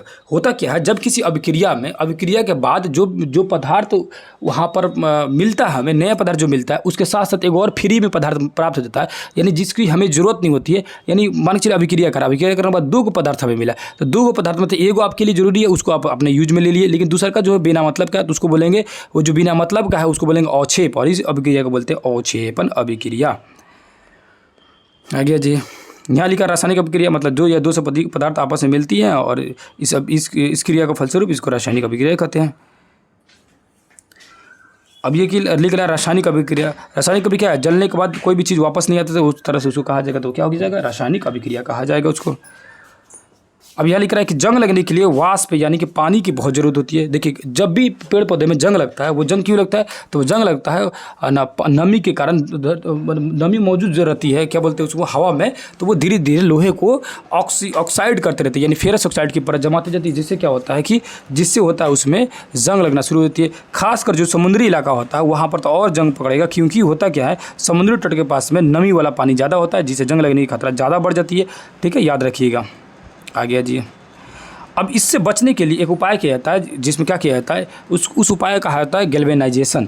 और ये उपाय क्या, सिंपल समझते होंगे आप लोग। घर में जब आपके घर में लोहा वगैरह का गेट लगता होगा, खिड़की लगता होगा, तो देखते होंगे एक रेड कलर का अस्तर चढ़ाता है, बोलते वाले कि अस्तर है, मतलब अस्तर चला के इसके ऊपर पेंट चढ़ेगा, ठीक है। तो वो क्या होता है, अस्तर जो चढ़ाया जाता है उसी को बोला जाता है गैल्वेनाइजेशन करण, ठीक है, या उसी को बोला जाएगा जो मतलब ये जो लोहे को जंग लगने से बचाने की प्रक्रिया है। मतलब पेंट कर देना लोहा को जंग लगने से बचाया जा सकता है कि नहीं है। आगे जी, अब नमक देखेंगे तो इसमें रवाकरण एक देखेंगे, तो रवाकरण क्या होता है, नमक में छोटे छोटे रवे होते हैं, मतलब छोटे छोटे पत्थर के कण होते हैं। तो अब नमकों को उससे अलग करने के लिए क्या करेंगे, यानी उस रवे को अलग करने के लिए क्या करेंगे, पानी में क्या करेंगे, नमक को घोल देंगे। उससे क्या होगा कि घुल के पानी मिल जाएगा। उसके बाद जो नमक वगैरह यानी जो छोटे छोटे कण की मात्रा है वो एक साइड में छट जाएगा, ठीक है, और उसको आराम से निकाल लेंगे। इस प्रक्रिया को रवाकरण या ये क्रिस्टल कहा जाता है, ठीक है। आगे जी, अभी आगे भौतिक परिवर्तन, यानी वैसा परिवर्तन जो पुनः अपने वापस स्थिति में आ जाए, जैसे बर्फ़ से पानी बना या पानी से बर्फ़ बना फिर वापस आ सकते हैं, इसको बोलेंगे भौतिक परिवर्तन। आगे जी, पौधे में पोषण देखेंगे। पौधे में पोषण यानी पौधे कैसे पोसा रहा है सब, तो पौधा जो होता है अपने आप से पोसाता है, उसको कोनो पोसता नहीं है, क्योंकि पौधे जो होता है अपना पोषण जो है खुद से करते हैं, है ना। आगे जी, यहाँ देखेंगे तो लिखा हुआ है पौधे में मौजूद होती है पर्णहरित। ये क्या है, तो भैया क्लोरोफिल। क्लोरोफिल भोजन को बनाने में मदद करता है। क्लोरोफिल को चाहिए कार्बन डाइऑक्साइड मात्रा, कहाँ से मिलेगा, हवा से मिलेगा, सूरज के प्रकाश से, जो सूरज जी से मिल जाएगा, और उसको खनिज तत्व एवं जल चाहिए, जो कि उसको जड़ से मिल जाएगा। ये चार चीज़ें मिल जाएगी तो खाना बना लेगा पेड़ पौधा। खाना बनाने के बाद उसका करेगा, हवा मौजूद कार्बन डाइऑक्साइड उसको यूज करते रहेगा और साथ में कार्बन डाइऑक्साइड को छोड़ते रहेगा। सॉरी, कार्बन डाइऑक्साइड तो नाइट में छोड़ता है एक्चुअली में, पेड़ पौधे जो होता है ना कार्बन डाइऑक्साइड नाइट में छोड़ता है। इसीलिए कहा जाता है कि पेड़ पौधे के नीचे नाइट में नहीं बैठना चाहिए, क्योंकि ऑक्सीजन की मात्रा छोड़ना कम कर देता है, क्योंकि धूप खत्म हो जाती है तो ऑक्सीजन, भोजन बनना कम हो जाता है तो ऑक्सीजन की मात्रा वहाँ घट जाती है और कार्बन डाइऑक्साइड की मात्रा धीरे धीरे बढ़ने लगती है। आगे जी, महान वैज्ञानिक एक दार्शनिक थे जिनका नाम था अरस्तु, वो बोलते थे क्या, पेड़ पौधे जो होता है ना गले सारी चीज़ों को अवशोषित कर लेता है, जबकि ऐसा नहीं था। यहाँ एक चीज़ लिखा हुआ है कि एक बीले की पौधे होता है जिसे क्रिकेट बल्ले बनाया जाता है। याद रखिए, बीले से बल्ले बनाया जाता है, ठीक है। पौधा का क्या होता है कि पौधे के हरे भाग खासकर पत्तियां हवा को शुद्ध करती है, यानी कि पौधे का जो हरे भाग है वो क्या करता है, पौधे के जो हरे भाग वो पत्तियों में शुद्ध करता है, भोजन बनाने का काम करता है, वाष्प उत्सर्जन काम करता है, सारी चीज़ें काम करता है।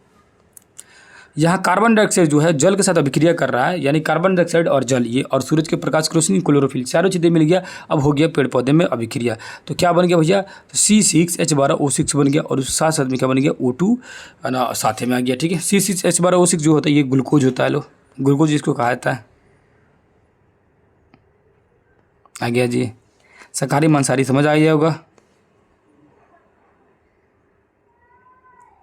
आ गया जी, यहाँ लिख रहा है कि किसी भी कलर का जो पौधा होता है, पत्ता होता है, वो सब प्रकाश संश्लेषण कर सकता है, लेकिन पीयर रंग के एक धब्बा जैसे होता है ना, तो उसमें प्रकाश संश्लेषण की मात्रा घट जाती है, खत्म हो जाती है। मतलब क्या है, देखते होंगे पत्ता जर जाता है, जल के क्या होता है, पीले कलर का हो जाता है, उसको वो क्या होता है, उसमें क्या होता है कि आपका जो प्रकाश संश्लेषण क्रिया नहीं हो रही, इसी मतलब वो धीरे धीरे डेड होते जा रहा है, मरते जा रहा है।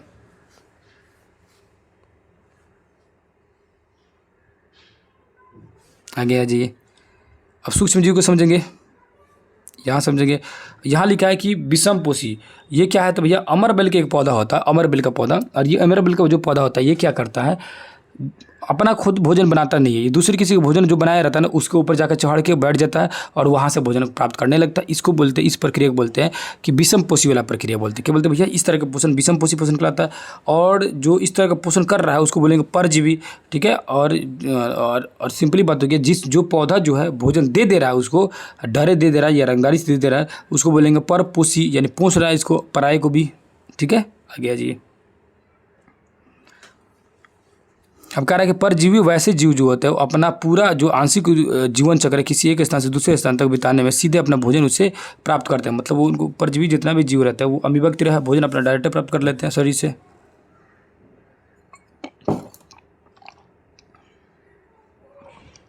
यहाँ लिखा हुआ है कीटभक्षी पौधा। कीटभक्षी पौधा क्या होता है भैया, तो कुछ ऐसे पौधे होते हैं जिनमें नाइट्रोजन कमी होती है। तो देख सकते हैं ये मुंह बैले रहता है, जैसे कोई भी कीड़ा आता है तो इसको ढक्कन बंद हो जाता है।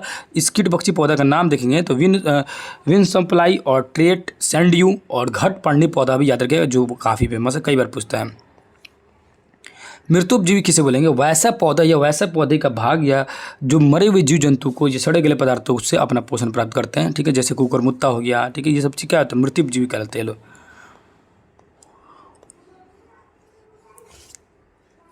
आ गया जी, अब कह रहा है कि कौकों के कारण बहुत सारी बीमारी होती है। कौकों से अचार खराब हो जाता है, अचार में फफूंदी लग जाता है, कपड़ा में फफूंदी लग जाता है, चमड़ा में लग जाता है।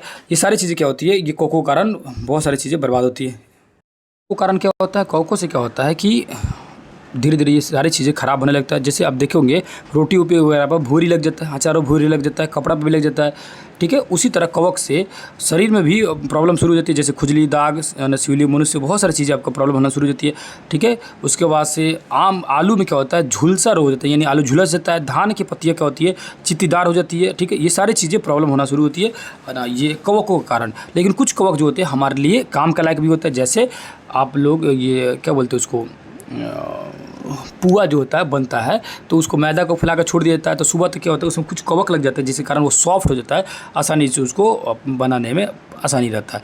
अब यहाँ देखेंगे तो लिखा हुआ सहजीवी संबंध, मतलब क्या होता है, कुछ ऐसे पेड़ पौधे या जीव जंतु होते हैं वो क्या करते हैं, एक दूसरे से बात कर लेते हैं और कहते हैं कि हम क्या करेंगे, ये सामान लाएंगे, ये सामान लाएंगे, दोनों बड़ा मिल के, मतलब सिंपल समझिए पिकनिक मनाया जाएगा तो उसको बोला जाएगा स्वपोषी संबंध। यानी सब कोई मिल के अपना काम करेगा तो स्वपोषी संबंध कहा जाएगा। वो उसको सपोर्ट करेगा, वो उसको सपोर्ट करेगा। इस तरह जो होता है लो, लाइकेन और शैवाल जो होता है लो, ये दोनों एक दूसरे से बांट लेता है लो, ठीक है।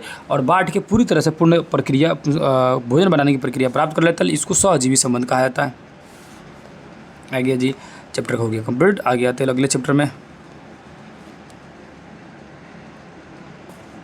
ये सुभाष चंद्र बसु के बारे में दिया हुआ है। इनकी सुभाष चंद्र बसु के बारे में चाहे तो इसको देख सकते हैं ना। इनका जन्म याद रखिएगा क्योंकि किताब में दिया हुआ था, जन्म पूछ सकता है। 30 नवंबर 1858 ईस्वी को सुभाष चंद्र बसु को ना, सुभाष चंद्र बोल रहा हूँ बार बार, जगदीश चंद्र बसु, इनकी जो जन्म होती है कब, 30 नवंबर 1858 ईस्वी को, याद रखिएगा, जगदीश चंद्र बसु। और इन्हीं के नाम पर तो बोस आइंस्टीन कंडेंसेट जो पदार्थ की 5वीं अवस्था है, तो यानी कि जगदीश चंद्र बोस और अल्बर्ट आइंस्टीन जो था, ये दोनों आदमी मिल के क्या किया था लो, 5वीं पदार्थ की 5वीं अवस्थाओं का के बारे में रिसर्च कर रहा था लो, इसीलिए उसको BEC बोस आइंस्टीन कंडेंसेट भी कहा जाता है। आगे जी। और अभी थोड़ी सी आवाज़ आप लोगों को, हाँ, क्योंकि मैं फ़ैन ऑन किया हूँ तो थोड़ी सी आवाज़ कैसा लग रहा है आप लोग बताइएगा कि क्या इस तरह से वीडियो बनाऊँगा तो आप लोगों को साउंड में किसी तरह का समस्या तो नहीं लगेगा, क्योंकि हमें भी बहुत भयानक गर्मी होती है, फिर भी इसको वीडियो को कंटिन्यू बना रहा हूँ, बीच बीच में बंद करना पड़ा। तो अभी थोड़ी देर के लिए ऑन रखा हूँ, तो क्या आपको फील हो रहा है कि पीछे की जो आवाज़, बैकग्राउंड जो आवाज़ है उससे कुछ डिस्टर्बेंस आपको हो रहा है, किसी तरह की समस्या हो रही है? नहीं हो रहा होगा तो मैं इसको ऑन करके ही कंटिन्यू बनाऊँगा, है ना। तो आप लोग उसको देख के बताइएगा, सुन के बताइएगा कि किसी तरह की समस्या होगी तो कुछ और इंतजाम किया जाएगा। तो 30 नवंबर 1858 ईस्वी को जगदीश चंद्र बसु का जन्म होता है ना। कहाँ जन्म होता है? तब बंगाल के मेमन सिंह के ज़िले ना फरीदपुर गांव में इनका जन्म हुआ था। आगे जी, इधर समझते लो।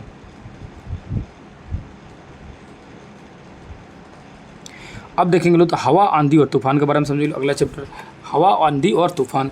तो जो गतिशील वायु होती है ना उसको बोलते लो हवा। क्या बोलते लो? गतिशील वायु को हवा बोला जाता है। आगे जी,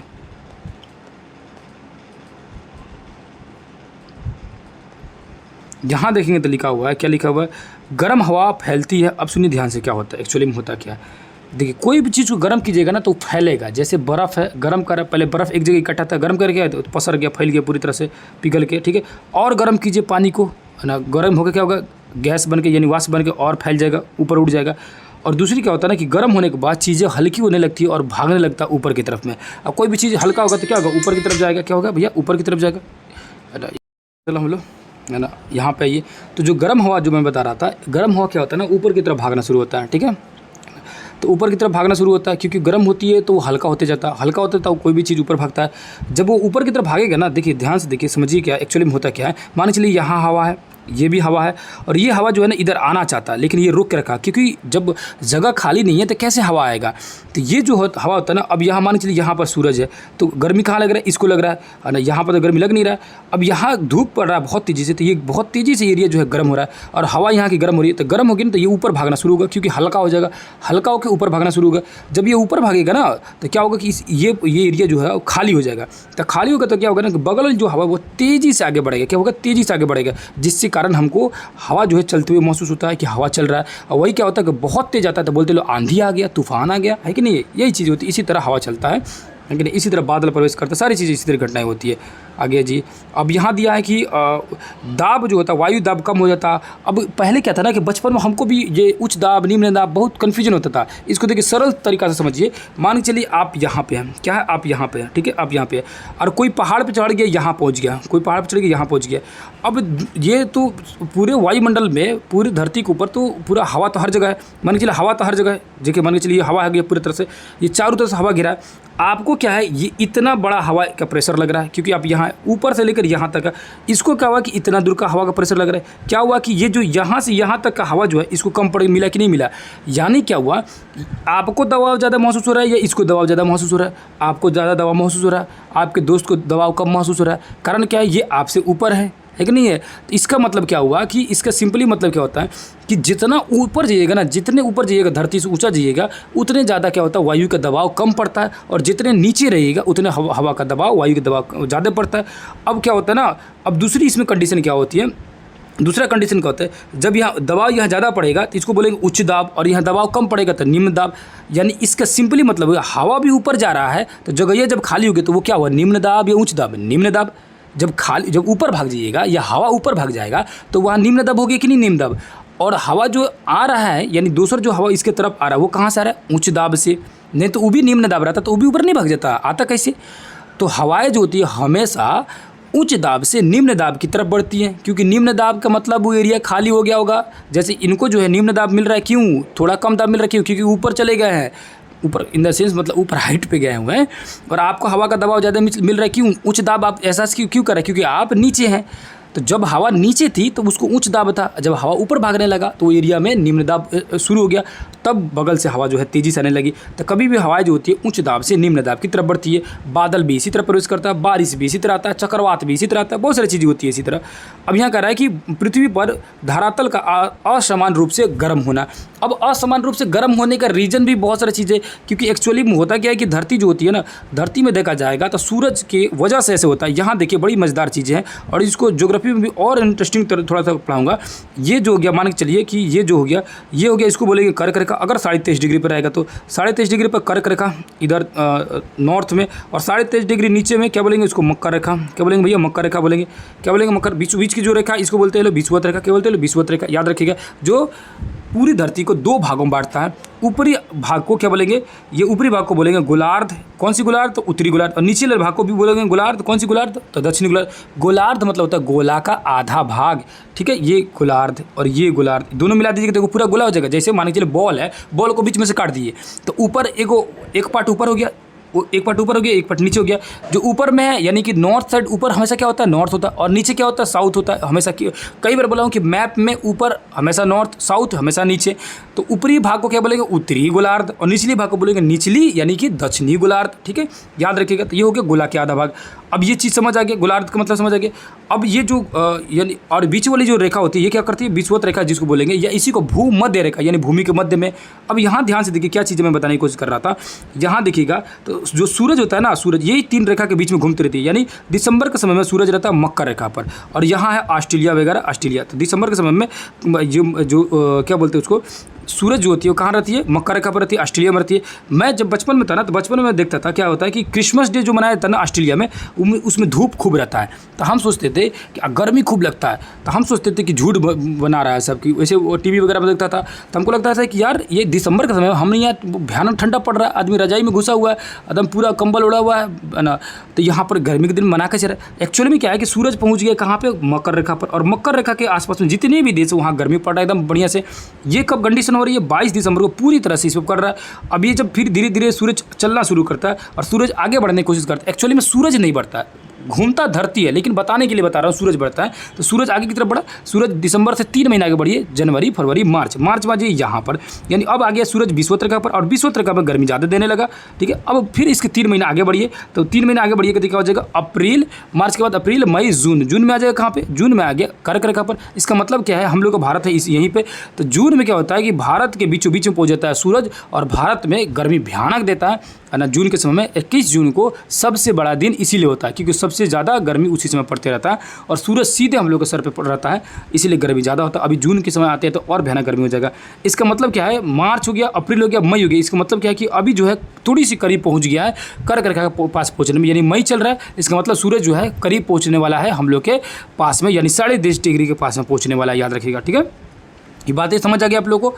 अब इसके वजह से अब फिर वापस सूरज लौटता है, इसके ऊपर नहीं भागता है, इस वापस फिर सूरज लौटता है। तो जून के बाद फिर 3 महीने आगे बढ़िए, जुलाई, अगस्त, सितंबर में कहाँ पहुँच गया? सितंबर में पहुँच गया विषुवत रेखा के पास में। इसका मतलब क्या हुआ कि विषुवत रेखा पर 2 बार आया सूरज। इसका मतलब क्या है? इस एरिया में गर्मी ज़्यादा पड़ेगा, इस एरिया में गर्मी ज़्यादा। कहानी सुनते रहिएगा, देखिए कितना मजा आएगा, सारी चीज़ें यहीं पर कंसेप्ट क्लियर कर दूंगा। गर्मी ज़्यादा पड़ेगा इस एरिया में, पड़ रहा है कि नहीं पड़ रहा है? 2 बार आया।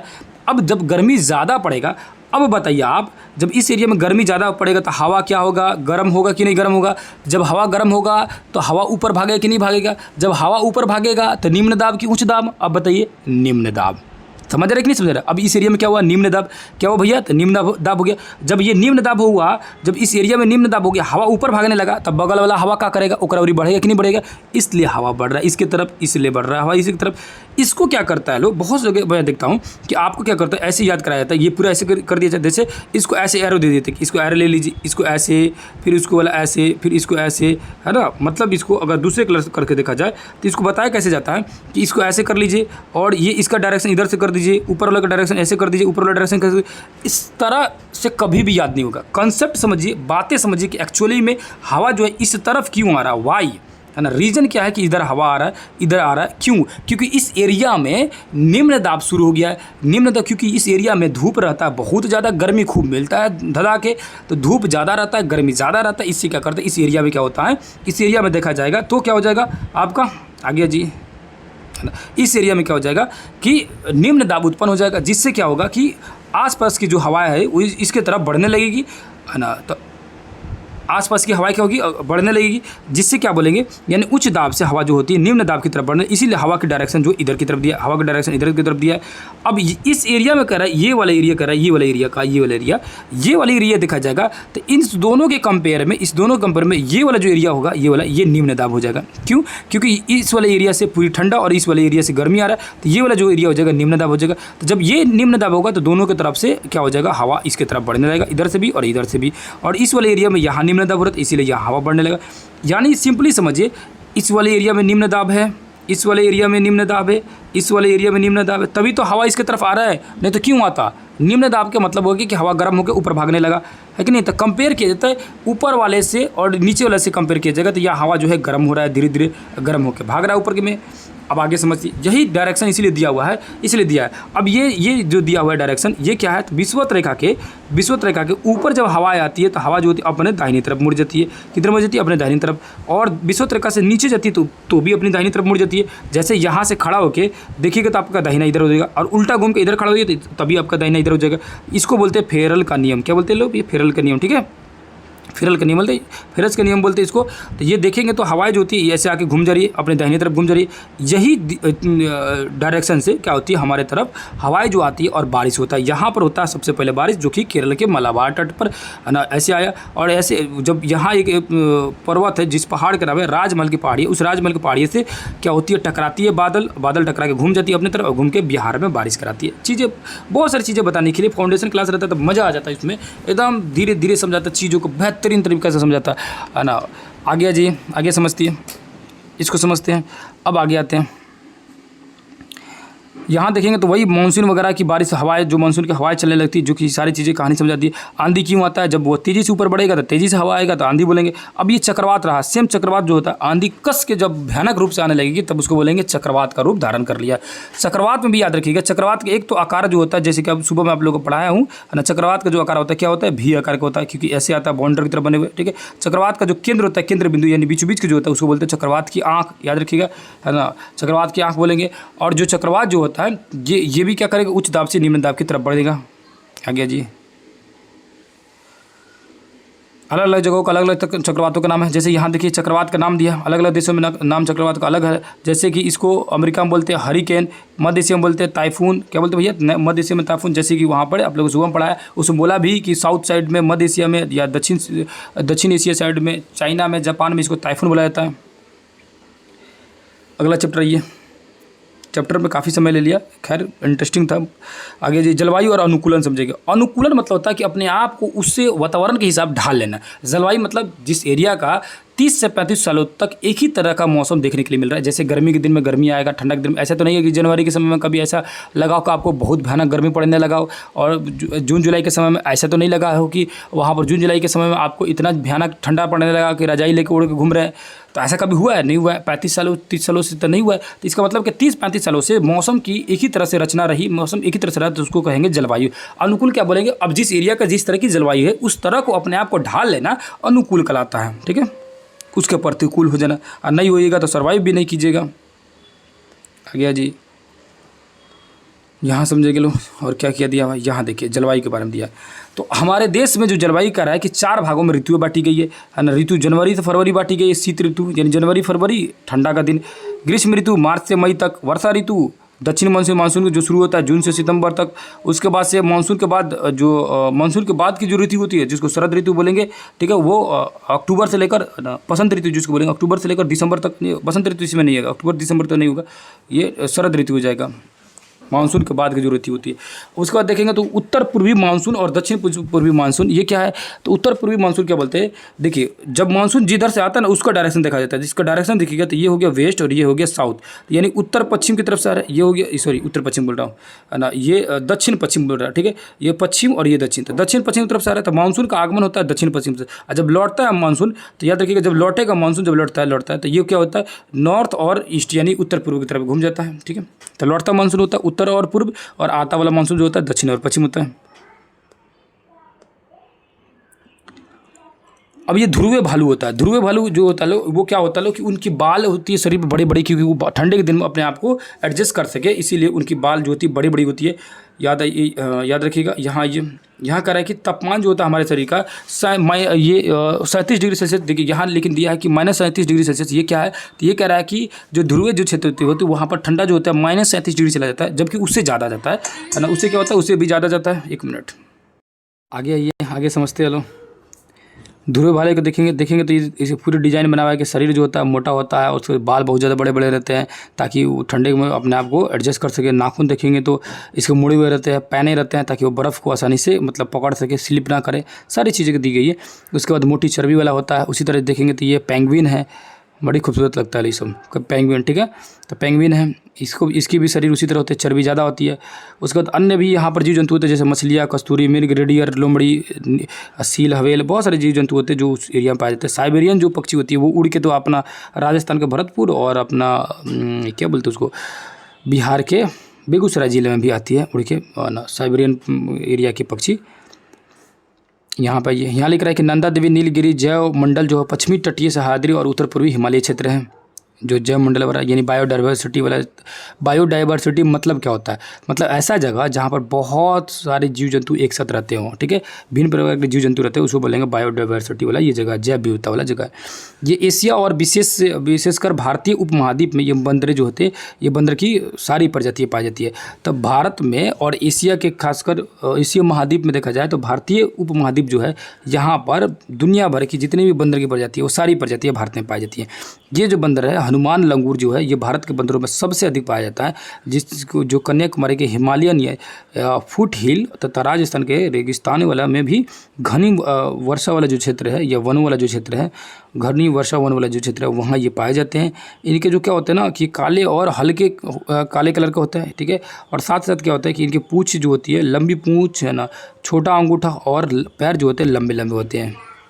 आगे जी, अब हाथी दिया है, हाथी दिया है ना। हाथी का मतलब क्या कह रहा है कि ये भी जीव जंतु वहाँ रहेंगे जहाँ पानी ज़्यादा होनी चाहिए, जहाँ अपने इनको नहाने के लिए, घूमने के लिए सब हर जगह मिल जाए।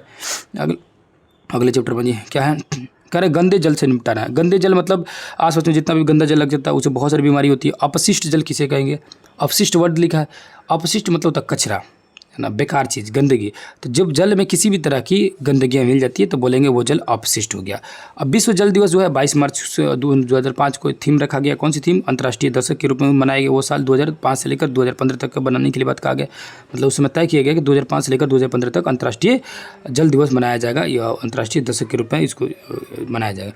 22 मार्च को जल दिवस मनाया जाता है, उसी 22 मार्च को बिहार दिवस भी मनाया जाता है। आगे जी, यहाँ लिखा है कार्बन की अशुद्धियाँ, अकार्बनिक अशुद्धियाँ, जीवाणु, यानी कि कार्बनिक अशुद्धियाँ बनी। देखिए कार्बनिक जो भी जब भी नाम आएगा कार्बनिक तो समझिए कि वो खासकर जीव जंतुओं के अंदर पाया जाने वाला कोई भी अपशिष्ट, जैसे कि मानव मल मूत्र, है ना, उसका तेल, फल, सब्जी, तो जो भी सजीव चीज़ें हैं, सजीव चीज़ें जब अशुद्धियाँ पैदा करेगी तो उसको बोलेंगे कार्बनिक अशुद्धियाँ। जैसे फल हो गया, फूल की सब्जी हो गया, ये सब चीज़ कचरा के रूप में फेंक दे रहे हैं, मल मूत्र को त्याग दे रहे हैं, तो क्या हो रहा है? उससे अशुद्धियाँ फैल रही है, तो उसको बोलेंगे कार्बनिक अशुद्धियाँ। अकार्बनिक मतलब रसायनों द्वारा, केमिकलों द्वारा, जैसे नाइट्रेट, फास्फोरस आदि धातुओं द्वारा जो अशुद्धियाँ फैल रही है उसको बोलेंगे अकार्बनिक अशुद्धियाँ। उसको देखेंगे तो जीवाणु, जीवाणु मतलब जीवाणु क्या होगा? तो हैजा और टाइफाइड का रोग इसे उत्पन्न करने वाला होता है। अन्य सूक्ष्म जीव होता है वो पेचिश रोग उत्पन्न करता है। याद रखिए जीवाणु से हैजा और टाइफाइड होता है। आगे जी, यहाँ पूरा लिस्ट बना हुआ, बड़ा मज़ेदार दिया हुआ ये चीज़ें। यही सब चीज़ें है ना, काम का चीज़ें रहता है, यही स्टैटिक जीके वगैरह में काम आता है। जैसे स्टैटिक जीके में जब उसको करूँगा तो उसमें इस सब चीज़ों को फिर से मेंशन करूँगा, सारी चीज़ों को एक एक करके ला दूंगा। अब देखिए यहाँ लिखा बीमारी के नाम, पेचिश बीमारी, इसमें क्या होता है लक्षण, पेट के मरोड़ होने के साथ साथ बार बार दस्त होना, दूषित जल के कारण, दूषित जल से सेवन होने से होता है। पीने से हमेशा पीने के लिए हमेशा स्वच्छ जल का सेवन करें, मतलब रोकथाम के लिए क्या कर सकते हैं। अब ये होता किससे है, तो दूषित जल से। क्या होता है, तो पेट में मरोड़ के साथ साथ दस्त, उसको खुजली, बदन खुजलाना, दूषित जल का नहाना और गंदे पानी का उपयोग करना। हैजा जो होता है ये ज़्यादा और लगातार दस्त होना, इसको बोलेगा हैजा। ये दूषित जल एवं भोजन का व्यवहार जो है दूषित रूप से भोजन ग्रहण करने से। पीलिया जो होता है ये क्या होता है, आँख, नाखून एवं पेशाब का पीला हो जाना, ठीक है, आँख पीला हो जाएगा ना, पीलिया यानी जॉन्डिस जिसको बोलते हैं लोग। तो जॉन्डिस क्या होता है, दूषित जल का ये भी सेवन करने से होता है। अब मोस्टली जो होता है पटना में जो भी लोग रहते हैं, आप लोग को पता होगा है ना, वहाँ पर जॉन्डिस तो बहुत तेज़ी पकड़ता है, खासकर मुसलम हाट, महेंद्रू वगैरह एरिया में रहते होंगे, सब्जी बाजार रहते होंगे, तो वहाँ से समझिए कि जॉन्डिस होना अनिवार्य है, सब बच्चा को हो ही जाता है।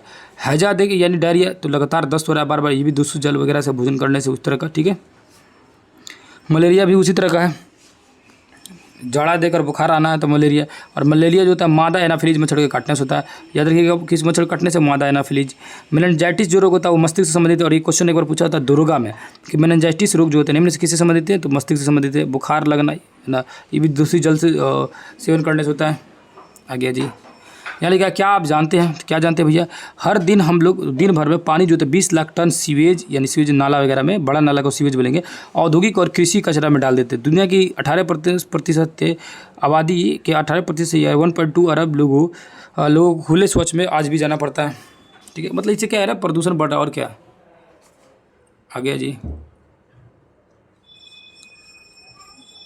यहाँ पे देखिए पटना के राजेंद्र नगर और कंकड़ गांव में बहुत सारे जो भागों में शौचालय से निकलने वाले जो वलित जल होता है उसको निकास का प्रणाली बनाया गया। पटना के गंदे जल को निकास के लिए 3 प्रकार का नाला है, पहला पक्का नाला, दूसरा कच्चा नाला, और तीसरा जो होता है भूगर्भ नाला। पहला पक्का नाला, दूसरा कच्चा नाला, और तीसरा जो होता है भूगर्भ नाला, ठीक है। आ गया जी,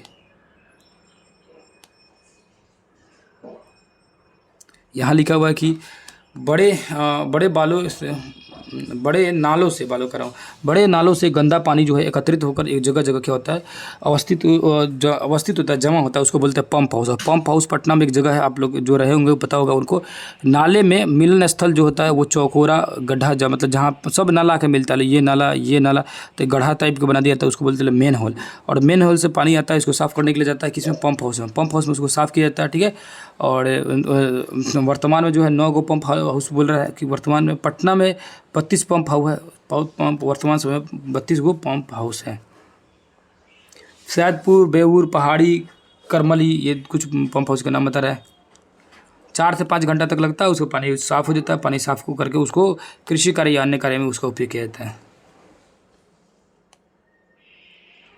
आ गया जी, और इसमें कुछ खास दिख नहीं रहा है। ये सिंधु घाटी सभ्यता के बारे में कहानी सुना रहा है कि सिंधु घाटी सभ्यता जो थी उसमें की सबसे पुरानी सभ्यता में से एक थी, और इस समय पूरी तरह से पानी निकलने के लिए सुव्यवस्थित ढंग से बनी हुई थी। सब नालियाँ समकुल कटी, समकुल मतलब एकदम सीधा सीधा बना हुआ था, बहुत डिजाइनदार से बनी थी, और ये दुनिया की सबसे पुरानी सभ्यताओं में से एक है। 4500 वर्ष पहले की कहानी है, और बहुत व्यवस्थित ढंग से बनाया गया था। अगला चैप्टर, ये कितना दिन चैप्टर हो गया, 10वां चैप्टर, ठीक है। 9 चैप्टर यानी और मत बचा, 10वां यानी 18 तक है, 8 चैप्टर। और इस वाले चैप्टर को देखते हैं, इसका नाम है विद्युत धारा और इसके प्रवाह, यानी फिजिक्स का चैप्टर आ गया।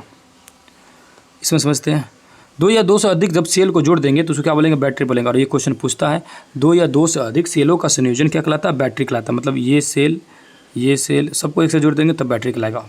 अकेले रहेगा तो सेल, 2 या 2 से अधिक जोड़ देंगे तो बैटरी बोलेंगे। समझ आया।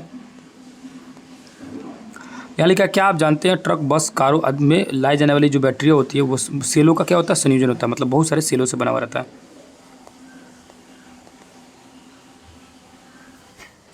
अब कह रहा है विद्युत धारा का ऊष्मीय प्रभाव, इसके बारे में समझते हैं। यहाँ देखेंगे तो लिखा हुआ है कि जो एलिमेंट होता है, यानी जो तत्व होता है, जो हीटिंग एलिमेंट होता है उसको, वो क्या होता है कि लाल होकर गर्म होता है। जो मतलब कह रहा है कि आयरन में जो एलिमेंट होता है, ठीक है, तो निकेल की परत लगी रहती है, और वो क्या होता है कि बहुत तेज़ी से गर्म होता है। गर्म होके ना गर्म होके क्या करता, नीचे जो लोहा रहता है उसको भी गर्म कर देता और उस तरह हम लोग का आयरन का काम उपयोग हो जाता है। ये देखेंगे फ्यूज अब जो है इसको तो एमसीबी बोला जाता है। फ्यूज जो है पहले जो फ्यूज था निकालने वाला, अब तो एमसीबी है ये, ठीक है, एमसीबी स्विच है और एमसीबी। और ये स्विच जो होता है ऑटो कट होता है। जब भी क्या होता है इसके अंदर जो होती है ना, जब भी कभी वोल्टेज तेज चलता है तो ऑटोमेटिक क्या होता है, कट हो जाता है। वोल्टेज तेज करने का मतलब कि शॉर्ट सर्किट जैसी समस्या हो या किसी भी तरह से अचानक से शॉर्ट सर्किट वाला समस्या आया, वोल्टेज भयानक तेज हुआ तो उसमें क्या होगा, ये आपका तुरंत ये गिर जाएगा, शॉर्ट सर्किट ना होगा। यहाँ लिखा CFL। CFL का फुल फॉर्म दिखा है, लिखा हुआ है, इसको याद कर लीजिएगा, कॉम्पैक्ट फ्लोरोसेंट लैम्प। विद्युत फ्यूज का देखेंगे ना, ये क्या है, तो ये एक विशेष प्रकार का तार एक सीमा से अधिक विद्युत धारा प्रवाहित होने पर पिघल कर टूट जाए। वही फ्यूज की बात कर रहे हैं ना। उस इतना पतला तार रखा जाता है कि ज़्यादा पावर में आएगा, ज़्यादा कस वोल्टेज वाला आएगा ना तो फ्यूज हो जाएगा। अब ये विद्युत घंटी किस तरह काम करता है, विद्युत घंटी भी सेम उसी तरह काम करता है, उसी प्रक्रिया द्वारा काम करता है। उसमें बहुत सारी कुंडली लपेटी गई थी और कुंडली में जैसे कि एक बार इसको देख लीजिएगा, कह रहा है इसमें एक विद्युत चुम्बकीय लगी होती है ना। इसमें लोहे के टुकड़े पर तांबे की विद्युत रोधी टुकड़े पर विद्युत रोधी तार लगे होने का कुंडली लपेट ली जाती है। विद्युत चुंबक के निकट लोहे की एक पत्ती लगी होती है जिससे एक सिरे से हथौड़ा जुड़ा रहता है। लोहे की पत्ती में सभी एक संपर्क पेच है। जब लोहे की पत्ती इस पेच से संपर्क में आती है तो विद्युत परिपथ पूरा हो जाता है तथा कुंडली के से विद्युत धारा प्रवाहित होती है और इसे लोहे का टुकड़ा विद्युत चुंबक बन जाता है। इससे लोहे की पत्ती में अपनी ओर खींचता है और इस प्रकार ये क्या होता है कि ये टकराता और ध्वनि उत्पन्न करती है। मतलब क्या है कि किस तरह बजता है वो सारी कहानी बता रहे हैं, तो कोई खास इसमें जानने वाली चीज़ नहीं है। अगले चैप्टर आ जाइए।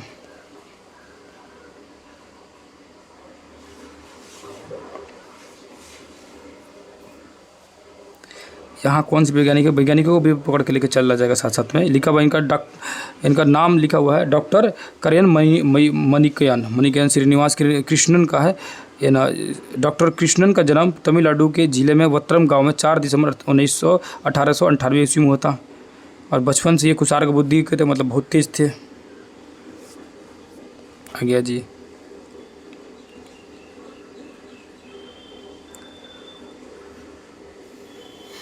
आगे समझते लो। ये चैप्टर दिया है 11 नंबर चैप्टर। क्या नाम है चैप्टर का, तो रेशो से वस्त्र तक। और ये चैप्टर जो है इंपॉर्टेंट है, इसको देखा जाएगा। रेशो से वस्त्र तक क्वेश्चन इसमें से पूछता है। ये देखिए यहाँ पर, देखिए ये लिखा है कुछ जंतु से जिनसे ऊन प्राप्त होता है। तो कुछ जंतु ऊन प्राप्त होता है ना, तो जंतुओं का नाम याद कर लीजिए। खाली हम लोग जानते हैं भेड़ बकरी वगैरह इसी से ऊन प्राप्त हो रहा है, ठीक है। तो इसमें क्या क्या नाम जैसे दिया ना उसको याद दिए, उसको रटिए। भेड़, ठीक है, पहाड़ी बकरी, ठीक है, अल्पेका, लामा, ऊँट, सबका नाम याद कर लिए। ऊँट से के भी जो निकालेंगे रेशा तैयार होगा, धागा बनेगा, कपड़ा बनेगा। उसके बाद लामा है, अल्पेका है, पहाड़ी बकरी है, भेड़ है, ये सब, ठीक है। इसको याद रखिए, ये सब क्या होता है, ये ऊन देता है लो, ठीक है। आ जाइए यहाँ पर। अब उसके बाद क्या कर रहा है यहाँ पर, अंगोरा नस्ल के एक खरगोश भी होता है, अंगोरा का ना, सॉरी अंगोरा नस्ल की है कि बकरियों ने अंगोरा ऊन प्राप्त होती है। अंगोरा खरगोश था, वो तो 10th क्लास में पढ़ाई थे ना।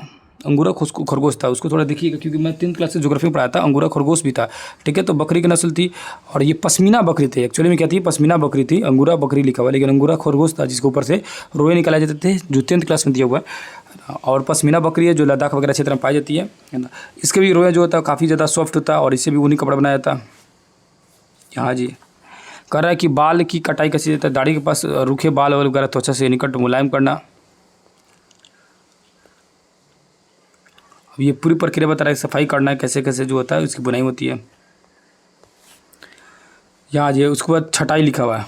छटाई की कैसे करेंगे, तो छटाई को आप ही मार्जक के पश्चात सूखे जो बालों की छपाई की जाती है ना, बालों को पृथक किया जाता है और बालों को छोटे छोटे कोमल एवं फूले हुए रेशे को काट लिया जाता है, जो कि गांठ या बर कहते हैं। उसके बाद से बालों को सुखाई होगा, रंगाई होगा, रेशम को सीधा करके सुलझाया जाएगा, बुनाई होगा, बहुत सारी चीज़ होगा। व्यवसायिक संकट मतलब क्या होता है, जब मन क्या होता है कोई भी कार्य कर रहा है, वो कार्य जो है बढ़िया से नहीं हो रहा है, उसमें बहुत ज़्यादा जोखिम है, तो उसको बोलेंगे व्यवसायिक संकट। जैसे क्या होता है कि छटाई एक ऐसा उद्योग है, इसमें क्या होता है कि एंथ्रेक्स नामक जीवाणु जो होता है उसमें क्या होता है कि संक्रमित हो जाते हैं, जिसके कारण प्रॉब्लम होता है ना। तो ये व्यवसायिक संकट कहलाता है।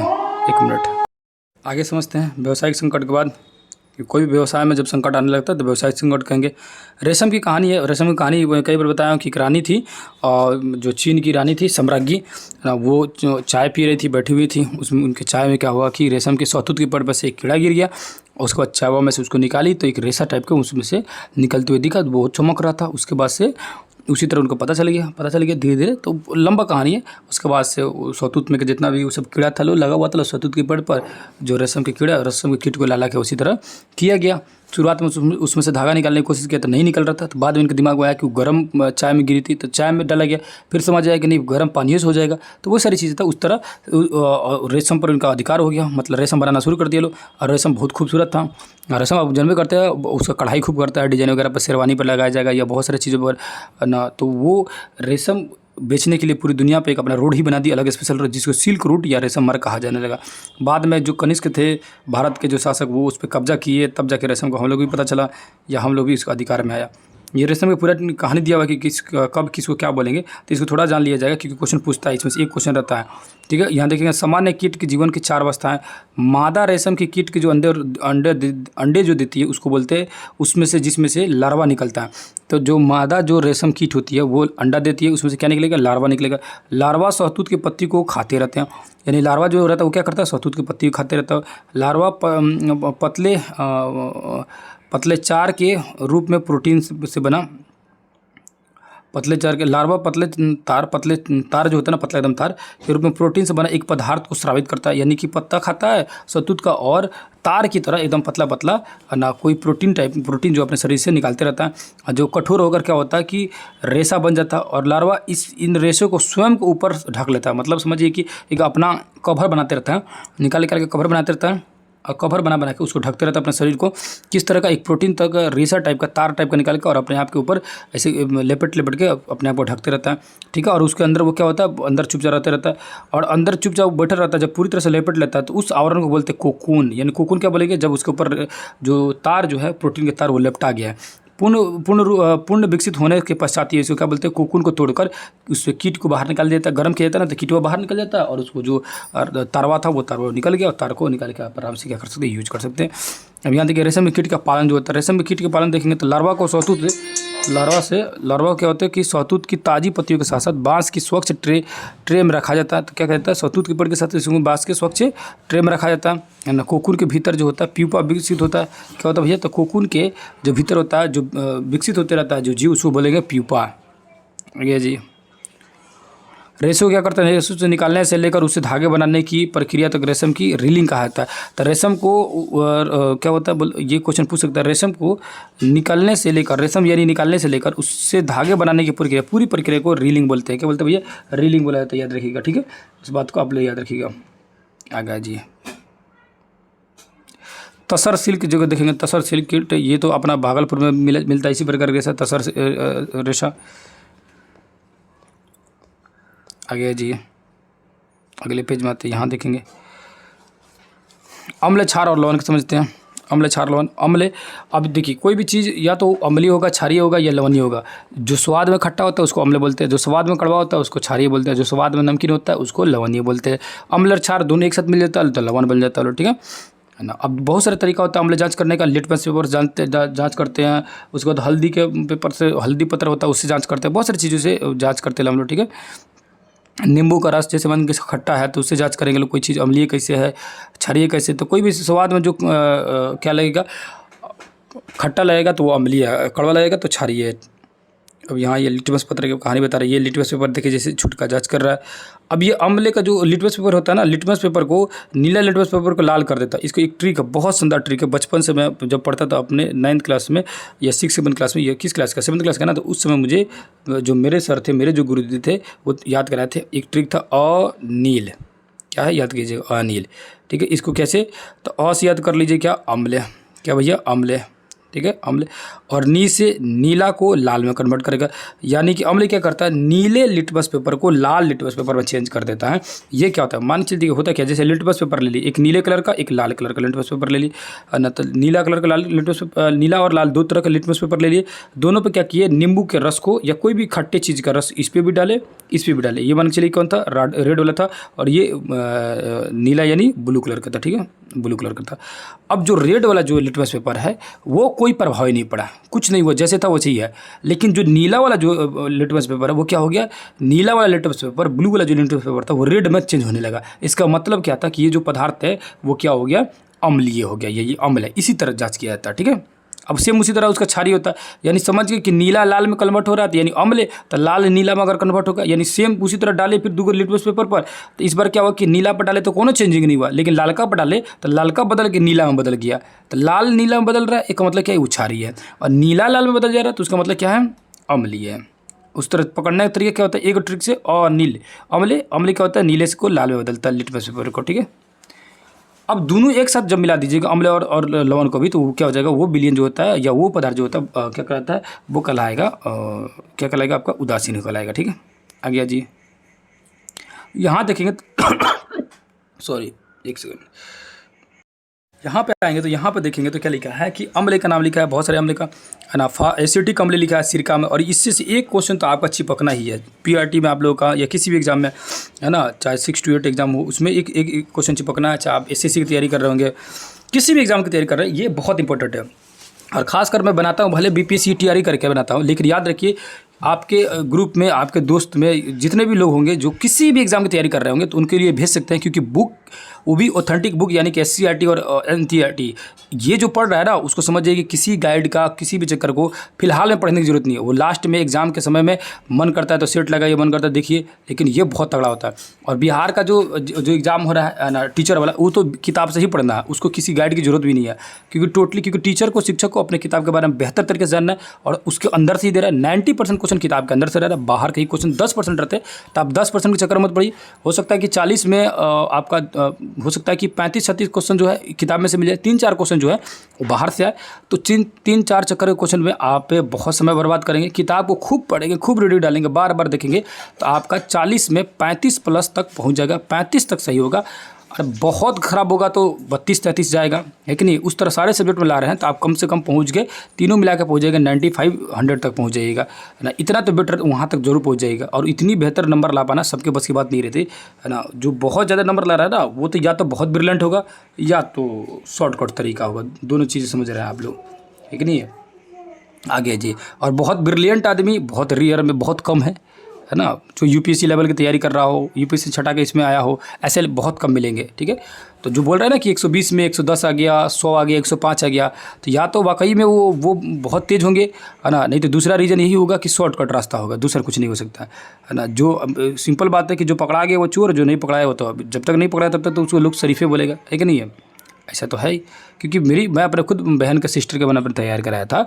अब मेरी बहन का खुद सिलेक्शन हुआ है, तीनों में निकाली हुई थी, वो 6 to 8 में, 9th 10th में, 11th 12th में, फिलहाल में वो 11th 12th वाला में ज्वाइन की हुई है। तो वो उसको जो तैयारी कराया था, तो उसको जबकि बहुत बारूद तैयार की हुई थी, तीनों में बहुत बढ़िया नंबर था। उसके बावजूद भी 120 में जो था, वो 120 में शायद हमको लग रहा कि सबसे हाईएस्ट जो नंबर था, है ना, 6 to 8 में उसका ज़्यादा था, जो 98 था शायद नंबर, 98 नंबर था। बाकी जो 11th 12th में ज्वाइन की, तो 11th 12th में लड़की है तो लोगों कैटेगरी में हो गया, शायद 84 या 83 नंबर था या 70 नंबर था, समथिंग इसी तरह नंबर था। तो तीनों में था, तो आराम से वो ज्वाइन कर ली ना। तो उस तरह इतना बहुत ज़्यादा कटअप बहुत मुश्किल होता है जाना, इतना संभव नहीं है।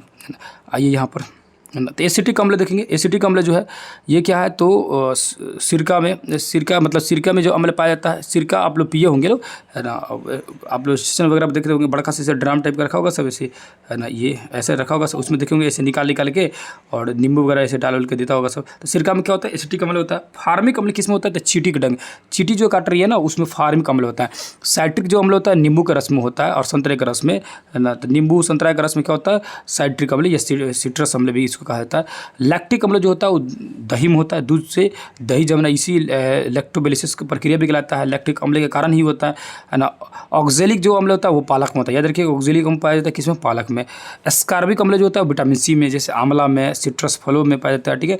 टार्टरिक अम्ल जो होता है वो इमली में, है ना, उसके बाद से अंगूर में, कच्चे आम में, ये सब क्या होता है, टार्टरिक अम्ल पाया जाता है।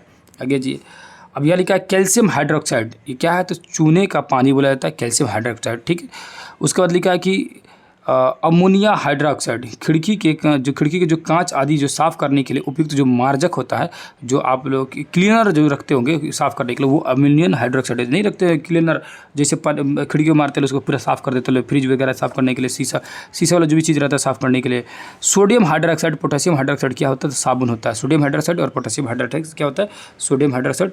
और ये जो क्वेश्चन है पूछा हुआ था कि साबुन के अंदर क्या अपमार्जक रहता है, तो क्वेश्चन ये पूछा हुआ था, तो सोडियम हाइड्रोक्साइड और पोटेशियम हाइड्रोक्साइड साबुन, ये मेन होता है, ये मेन चीज़ें से बनता है। अब मैग्नीशियम हाइड्रोक्साइड क्या है, तो मैग्नीशियम दूधिया मैग्नीशियम यानी मिल्क ऑफ मैग्नीशिया कहलाता है। तो मैग्नीशियम हाइड्रोक्साइड क्या मतलब, मिल्क ऑफ मैग्नीशिया। आगे जी, ये चीज़ें बहुत इंपॉर्टेंट है ना, इसको पकड़ते रहिएगा तो चीज़ें एग्जाम में कोई ना कोई फंसेगा इसमें से।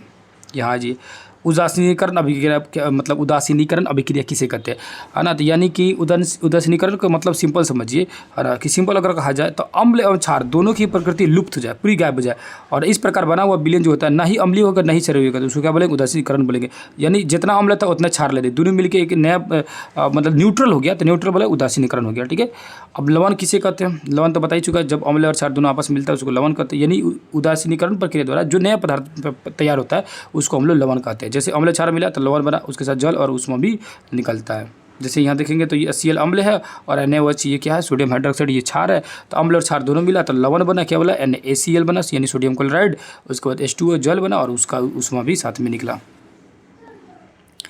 उसको दैनिक जीवन में क्या है, उदासीनीकरण। हमारे अमाशय में जो होता है क्या, HCl अम्ल होता है, ये सब तो जानबे करते हैं। चींटी में जो होता है क्या होता है, फार्मिक अम्ल होता है, अभी समझे लो। तो फार्मिक अम्लों को अगर तोड़ निकालना है तो क्या करेंगे, तो सोडियम हाइड्रोजन कार्बोनेट को अथवा केलेमाइन जो होता है वो जिंक जो कार्बोनेट के बन रहता है, इस विलयन को मिला दिया जाएगा तो क्या होगा, तुरंत क्या हो जाएगा, वो उदासीनीकरण हो जाएगा, यानी आपको दर्द से राहत मिल जाएगा। इसका मतलब सिंपली समझिए, चींटी का काटी तो फार्मिक अम्ल है, वो अम्लीय है। अब कोई भी क्षारीय चीज़ उस पर रखेंगे लो तो क्या हो जाएगा, वो अम्ल क्षार दोनों मिलेगा तो उदासीन हो जाएगा और आपको राहत थोड़ा मिल जाएगा, है ना। मृदा उपचार, यानी मिट्टी में भी अम्लीयता होता है, क्षारीयता गुण होता है, इसको देखना पड़ता है, जांच करना पड़ता है कि किस में मिट्टी की कैसी कमी है कैसी नहीं है। अब यहाँ लिखा है कि कली चूना मिट्टी ऑक्साइड, बूझा चिरा मिट्टी ऑक्साइड, ठीक है। तो अलग अलग प्रकार की मिट्टी होती है, उसमें सब देखना रहता है कि किसमें कौन सी मात्रा है या नहीं है। दांतों का क्षय, दांतों का क्षय कब होगा, जब दांत में क्या होता है, किसी तरह का दांत के बीचों में क्या होगा, भोज्य पदार्थ फंस जाएगा, तो भोज्य पदार्थ धीरे धीरे सड़ के वो अम्लीय में कन्वर्ट होने लगेगा, और उस कंडीशन में क्या होगा कि दांत सड़ना शुरू हो जाएगा। तो आप टूथपेस्ट जो करते हैं, टूथपेस्ट में रहता है क्षार, और वो क्षार की वजह से क्या होता है कि वो जो भी भोजन वगैरह फंसे, वो जो अम्लीय हो गया है वो उसके साथ रिएक्शन करके न्यूट्रल कर देगा, ठीक है, ताकि आपको क्या हो, प्रॉब्लम ना हो, या दांत खराब नहीं हो। यह लिखा है कि अपने अखबारों में पढ़ा होगा, सुना होगा, ताजमहल की सुंदरता धीरे धीरे घट रही है। बिल्कुल सही है। ताजमहल क्यों हो रहा है इसके कारण, तो एक अम्लीय वर्षा के कारण हो रहा है। अम्लीय वर्षा होती कैसे है, तो अम्लीय वर्षा जो होती है वो कार्बनिक अम्ल और सल्फ्यूरिक अम्ल जो होता है, नाइट्रिक अम्ल, ये जो होता है बारिश के साथ गिरती है कहाँ पे, ताजमहल पर, जिसके कारण तो ताजमहल द्वारा धीरे धीरे उसकी कलर जो है डाउन होते जा रहा है।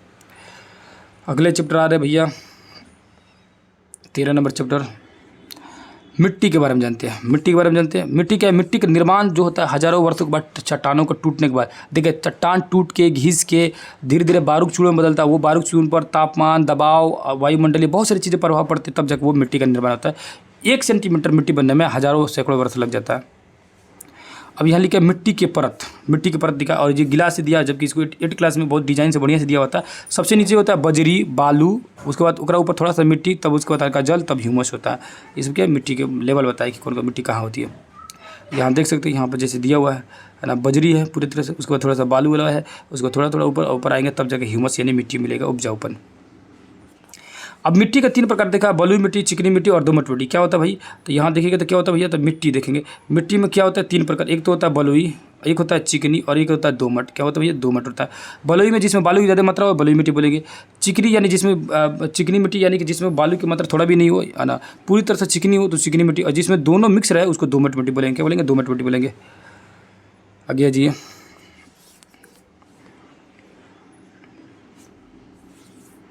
यहाँ समझते हैं। यहाँ देखें क्या मिट्टी और फसलें, तो कौन सी मिट्टी में कौन सी फसल होती है, तो चिकनी और दोमट मिट्टी में गेहूँ वगैरह, मकई का चना वगैरह हो जाता है, मसूर से सारे फसल हो जाता है ना। तो ये चिकनी और दोमट मिट्टी में ये सारे फसल होते हैं, और मसूर और अरहर जो होता है ये सब आलू, ये बलुई मिट्टी, दोमट के साथ साथ बलुई मिट्टी भी हो जाती है। मृदा अपरदन क्या होता है? मृदा अपरदन होता है मिट्टी की बर्बादी, मिट्टी जो बर्बाद हो रहा है, कट रहा है, इसको मृदा अपरदन कहा जाता है। मिट्टी जिस भी वजह से कट रहा है उसको मृदा का अपरदन बोला जाएगा। अब यहाँ लिखा है पौधों में संवहन। पौधे में संवहन मतलब होता है कि पौधे में गति करना, जो भी चीज़ें भोजन गति करती है, पौधे में जल जो होता है संवहन करता है। तो किस तरह करता है, तो इसका सिंपल पूरी चैप्टर में जो पढ़ेंगे लोग जाइलम और फ्लोएम के बारे में जानेंगे लोग, है ना। तो और भी कुछ उसके अलावा होगा तो देख लेते हैं, बस इसको समझिए, पहले इसको समझिए। मूल रूम द्वारा जल या खनिज तत्वों का अवशोषण होता है। मूल रूम क्या होता है? जड़ों में, है ना, जो पौधे के जो जड़ होते हैं, जो नीचे जड़ होते हैं, उसमें बहुत सारी ऐसी संरचना बनी रहती है, इसी को मूल रूम कहा जाता है। और इससे क्या होता है? पानी अवशोषित होकर पेड़ पौधे के ऊपर जाता है। जैसे यहाँ देख सकते हैं, ये हो गया मूल रूम। इससे क्या होता है? पानी ऊपर ले आता है पौधे के। यहाँ लिखा है कि जल एवं खनिज पदार्थों में ले जाने के लिए पौधों के अंगों में जाइलम नामक ऊतक होता है। बस इसको समझने के लिए किस तरह तरीका मैं बता रहा हूँ। जल जो होता है, जल लेके जाएगा जाइलम। क्या लेके जाएगा? जाइलम। यानी कि जो धरती के नीचे जल है तो जाइलम एक उत्तक होता है। जाइलम एक उत्तक है। किसका उत्तक है? पौधे का उत्तक है। वो जल को लेता है और लेके पूरे भोजन में, पूरे मतलब क्या बोलते हैं उसको, पौधे का शरीर में पहुंचाने का काम करता है। और एक होता है फ्लोएम। फ्लोएम क्या करता है? पका हुआ भोजन, यानी फ्लोएम से याद रखना, फ्लोएम और फूड क्या रखना, फॉर से फ्लोएम, फॉर से फूड। तो फ्लोएम क्या करता है? फूड, यानी फूड को, है ना, ले जाने के काम करता है। ठीक है, फूड को यानी तैयार भोजन को पौधे के सभी भागों में पहुँचाने का काम करता है। बस इतनी ही चीज़ है, इसमें और कुछ नहीं दिया, और कुछ इसमें नहीं मिलेगा, है ना। यहाँ जी स्टोमाटा होता है, यानी स्टोमाटा यानी रंध्र बोलते हैं, यानी छिद्र बोलते हैं। पौधे में क्या होता है कि छोटे छोटे छिद्र होते हैं जिसके पत्तियों में, एक्चुअली पत्तियों में, जिससे वो क्या करता है? भोजन बनाता है। और भोजन बनाने के बाद जो भी उसके पानी जो होता है अपशिष्ट पदार्थ के रूप में उसको बचता है, तो उसको वाष्प उत्सर्जन कर यानी वाष्प के रूप में पौधे जो होता है पत्ता से बाहर निकाल देता है। अब यहाँ जो होता है सूरज, तापमान, हवा, आर्द्रता, ये सारी चीज़ें डिपेंड करती है वाष्प उत्सर्जन के लिए। यानी कि सूरज ज़्यादा रहेगा तब वाष्प उत्सर्जन ज़्यादा होगा, तापमान रहेगा तो ज़्यादा होगा, तापमान कम रहेगा तो नहीं होगा, हवा चलेगा तब वो वाष्प उत्सर्जन होगा। लेकिन आर्द्रता रहेगी, नमी रहेगी, तो क्या होगा? वाष्प उत्सर्जन रुक जाएगा, यानी वाष्प बन के जाना रुक जाएगा। अगले चैप्टर जी 15 नंबर चैप्टर, 15, 16, 17, 18, 4 चैप्टर और बच गया। आधा घंटा और समय लूँगा आप लोगों का और चीज़ें कंप्लीट कर दूंगा। ज़्यादा से ज़्यादा चीज़ें बेहतर तरीक़ा से समझ आ रहा होगा और मेहनत थोड़ी सी लग रही होगी आपको, है ना। पूरी पसीना जो दिख तो नहीं रहा है, मगर जो है हमें फील हो रहा है, हम समझ रहे हैं, तो आपको अच्छा लग रहा होगा। तो बस कुछ नहीं, बस आप लोग कमेंट कर दीजिएगा, जो भी चीज़ें कमेंट करना होगा कमेंट कर दीजिएगा। चीज़ें अच्छा लग रहा होगा तो बताइएगा ज़रूर। किसी भी तरह का आपको राय देना होगा तो ज़रूर बोलिएगा। और सारे सब्जेक्ट आएंगे, धैर्य रखिए, घबराइए नहीं। हर किसी को थोड़ा देखना है। मान के चलिए बहुत से लोग बोल रहे थे साइंस पढ़ा दीजिए, तो अगर साइंस छोड़ दूंगा तो फिर वो कहेंगे कि हमारे लिए नहीं कर रहे। तो सबके लिए आएगा और सब चीज़ आते रहेगा। तब तक आप लोग हिस्ट्री ज्योग्राफी का जो है ना, पिछला जो क्लास जितना भी मैं डाला हूँ उसको देखते रहिए, चैप्टर वाइज देखते रहिए। जब जैसे मैराथन लेके आऊँगा ना तो होगा कि एक ही दिन सब पढ़ाऊँगा ना, 6 क्लास एक ही दिन, 7th एक दिन, 8, 9, 10 सबको, तो अलग अलग कर वीडियो आते रहेगा, मतलब एक ही दिन में सारा डालूंगा। तो उससे क्या होगा ना कि चीज़ें आपको पहले से रिवीजन रहेगा ना, तो चीज़ें पकड़ लीजिएगा, क्योंकि उसमें थोड़ा फास्ट चला जाएगा। ठीक है, मज़े से बात करते हुए चला जाएगा और छोटे को जो भी चीज़ें रहेगी जो इंपॉर्टेंट रहेगी उसको पकड़ के लेकर चला जाएगा। कहानी सुनाऊंगा, खूब ज़बरदस्त सुनाऊंगा, चाहे ज्योग्राफी हो चाहे हिस्ट्री हो, मज़ेदार एकदम पढ़ाऊंगा। आएगा वो चीज़ें, है ना, घबराना नहीं है, सारी चीज़ें कंप्लीट करूँगा। बस आप लोग मेरे लिए दुआ करते रहिए कि ठीक रहे आदमी, स्वस्थ रहे। बाकी तो सब ऊपर वाला तो है ही, देख लेगा सब कुछ। अब ये अध्याय नंबर 15 जो है क्या है? जीवों में श्वसन, है ना। श्वसन देखिए, वो नाक दाब के श्वसन ले रही है लड़की ये। ठीक है, आ गया जी। अब यहाँ लिखा है अंतःश्वसन और या उच्छ्वसन। ठीक है, तो एक्सेलेशन और इनहेलेशन जो होता है, सांस लेना और सांस बाहर छोड़ना, इसी चीज़ के बारे में कह रहा है, जो हिंदी में लिखा है उच्च श्वसन और अंतःश्वसन, यानी इनहेलेशन और एक्सेलेशन। तो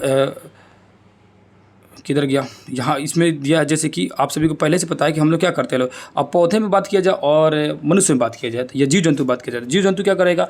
ऑक्सीजन को ग्रहण करेगा, कार्बन डाइऑक्साइड छोड़ेगा। वही पौधे जो होते हैं कार्बन डाइऑक्साइड ग्रहण करेगी, ऑक्सीजन छोड़ेगी, सेम बात है ना। वही चीज़ यहाँ समझाने की कोशिश की। ये प्रकाश संश्लेषण, जब प्रकाश संश्लेषण वर्ड आ गया तो कहानी वही है और कुछ नहीं मिलेगा आपको इसमें, कोई नया चीज़ नहीं। नया रहेगा तो जरूर बताऊँगा। आ गया जी। यहाँ लिखा है कि क्या है अंतःश्वसन और यह उच्छ्वन, है ना, ब्रीदिंग, है ना।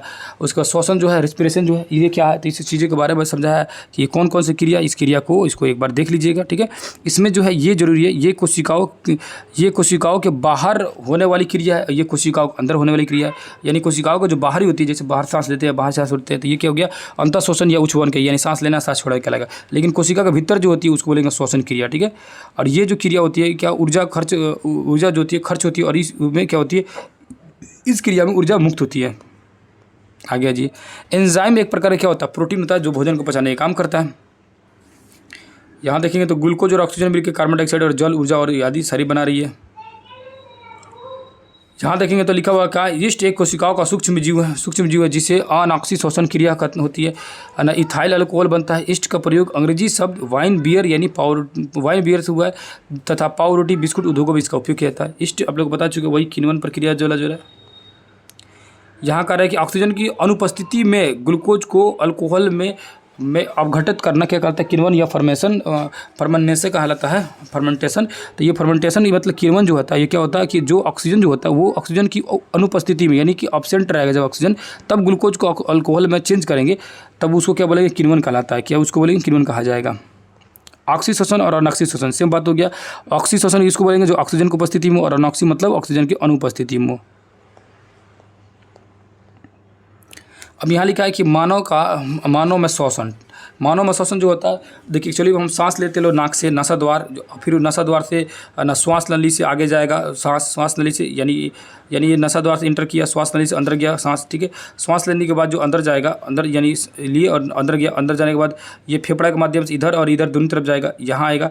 तो इसको बोलते हैं कि है ना ये श्वास नली, उसके बाद बोलते हैं इसको बोलते हैं ब्रोंक्यूली, उसको बोलते हैं ब्रोंक्यूलेस, है ना, उसको बोलते हैं ब्रोंक्यूलेस और एलिविली मतलब होता है ये गुच्छा टाइप का। ऐसे देखिएगा तो इसके आगे का गुच्छा टाइप का बना होगा, हर सब ये इस फेफड़ा में से गुच्छा बना है। तो ये एलिविली यानी ब्रोंक्यूलिस और एलिविली होता है, जहाँ पर पूरी तरह से हवा जो है जाकर जमा होता है, जिसको है ना जिसको क्या बोला जाएगा हिंदी में, जिसको वायु गुच्छा बोला जाता है, जहाँ पर वायु होता है जमा रहता है। एक्चुअली में वही सांस लेने का काम करता है। और हमारे जो फेफड़ा होता है ना, फेफड़ा के नीचे एक यहाँ पर एक संरचना बनी रहती है जिसको हम लोग बोलते हैं डायफ्राम। क्या बोलते हैं लोग, डायफ्राम बोलते हैं। और ये जो डायफ्राम होता है ना, यही डायफ्राम जो होता है ना फेफड़े को ऐसे फुलाने और पचकाने का काम करता है। डायफ्राम की वजह से डायफ्राम भी ऊपर चढ़ता है तो ये फूल जाता है, फिर पचक जाता है।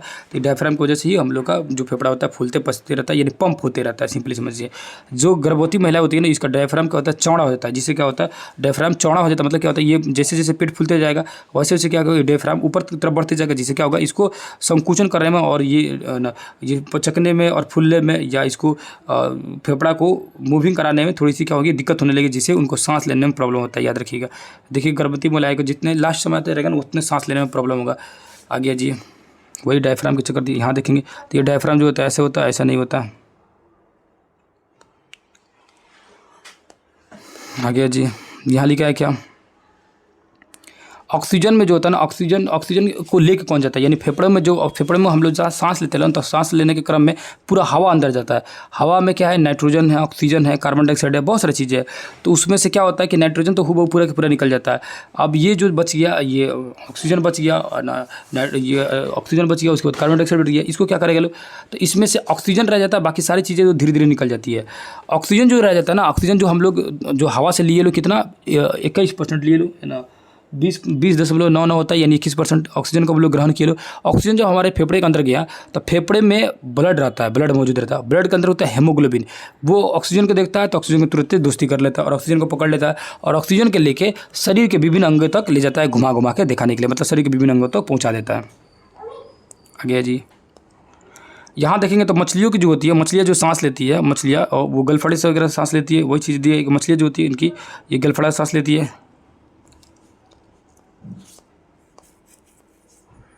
यहाँ देखेंगे तो स्टोमाटा रंध्र यानी कार्बन डाइऑक्साइड वगैरह, ये रंध्र जो अभी बोले कि पत्तियों के ऊपर जो छोटे छोटे छिद्र होते हैं उसको बोलते हैं स्टोमाटा। ये रंध्र देख सकते हैं, ये पत्ता है और पत्ता का जूम करके फोटो बनाया गया जिसमें छोटा छोटा छिद्र दिखा रहा है, ये सब क्या है, रंध्र यानी रंध्र कहलाता है।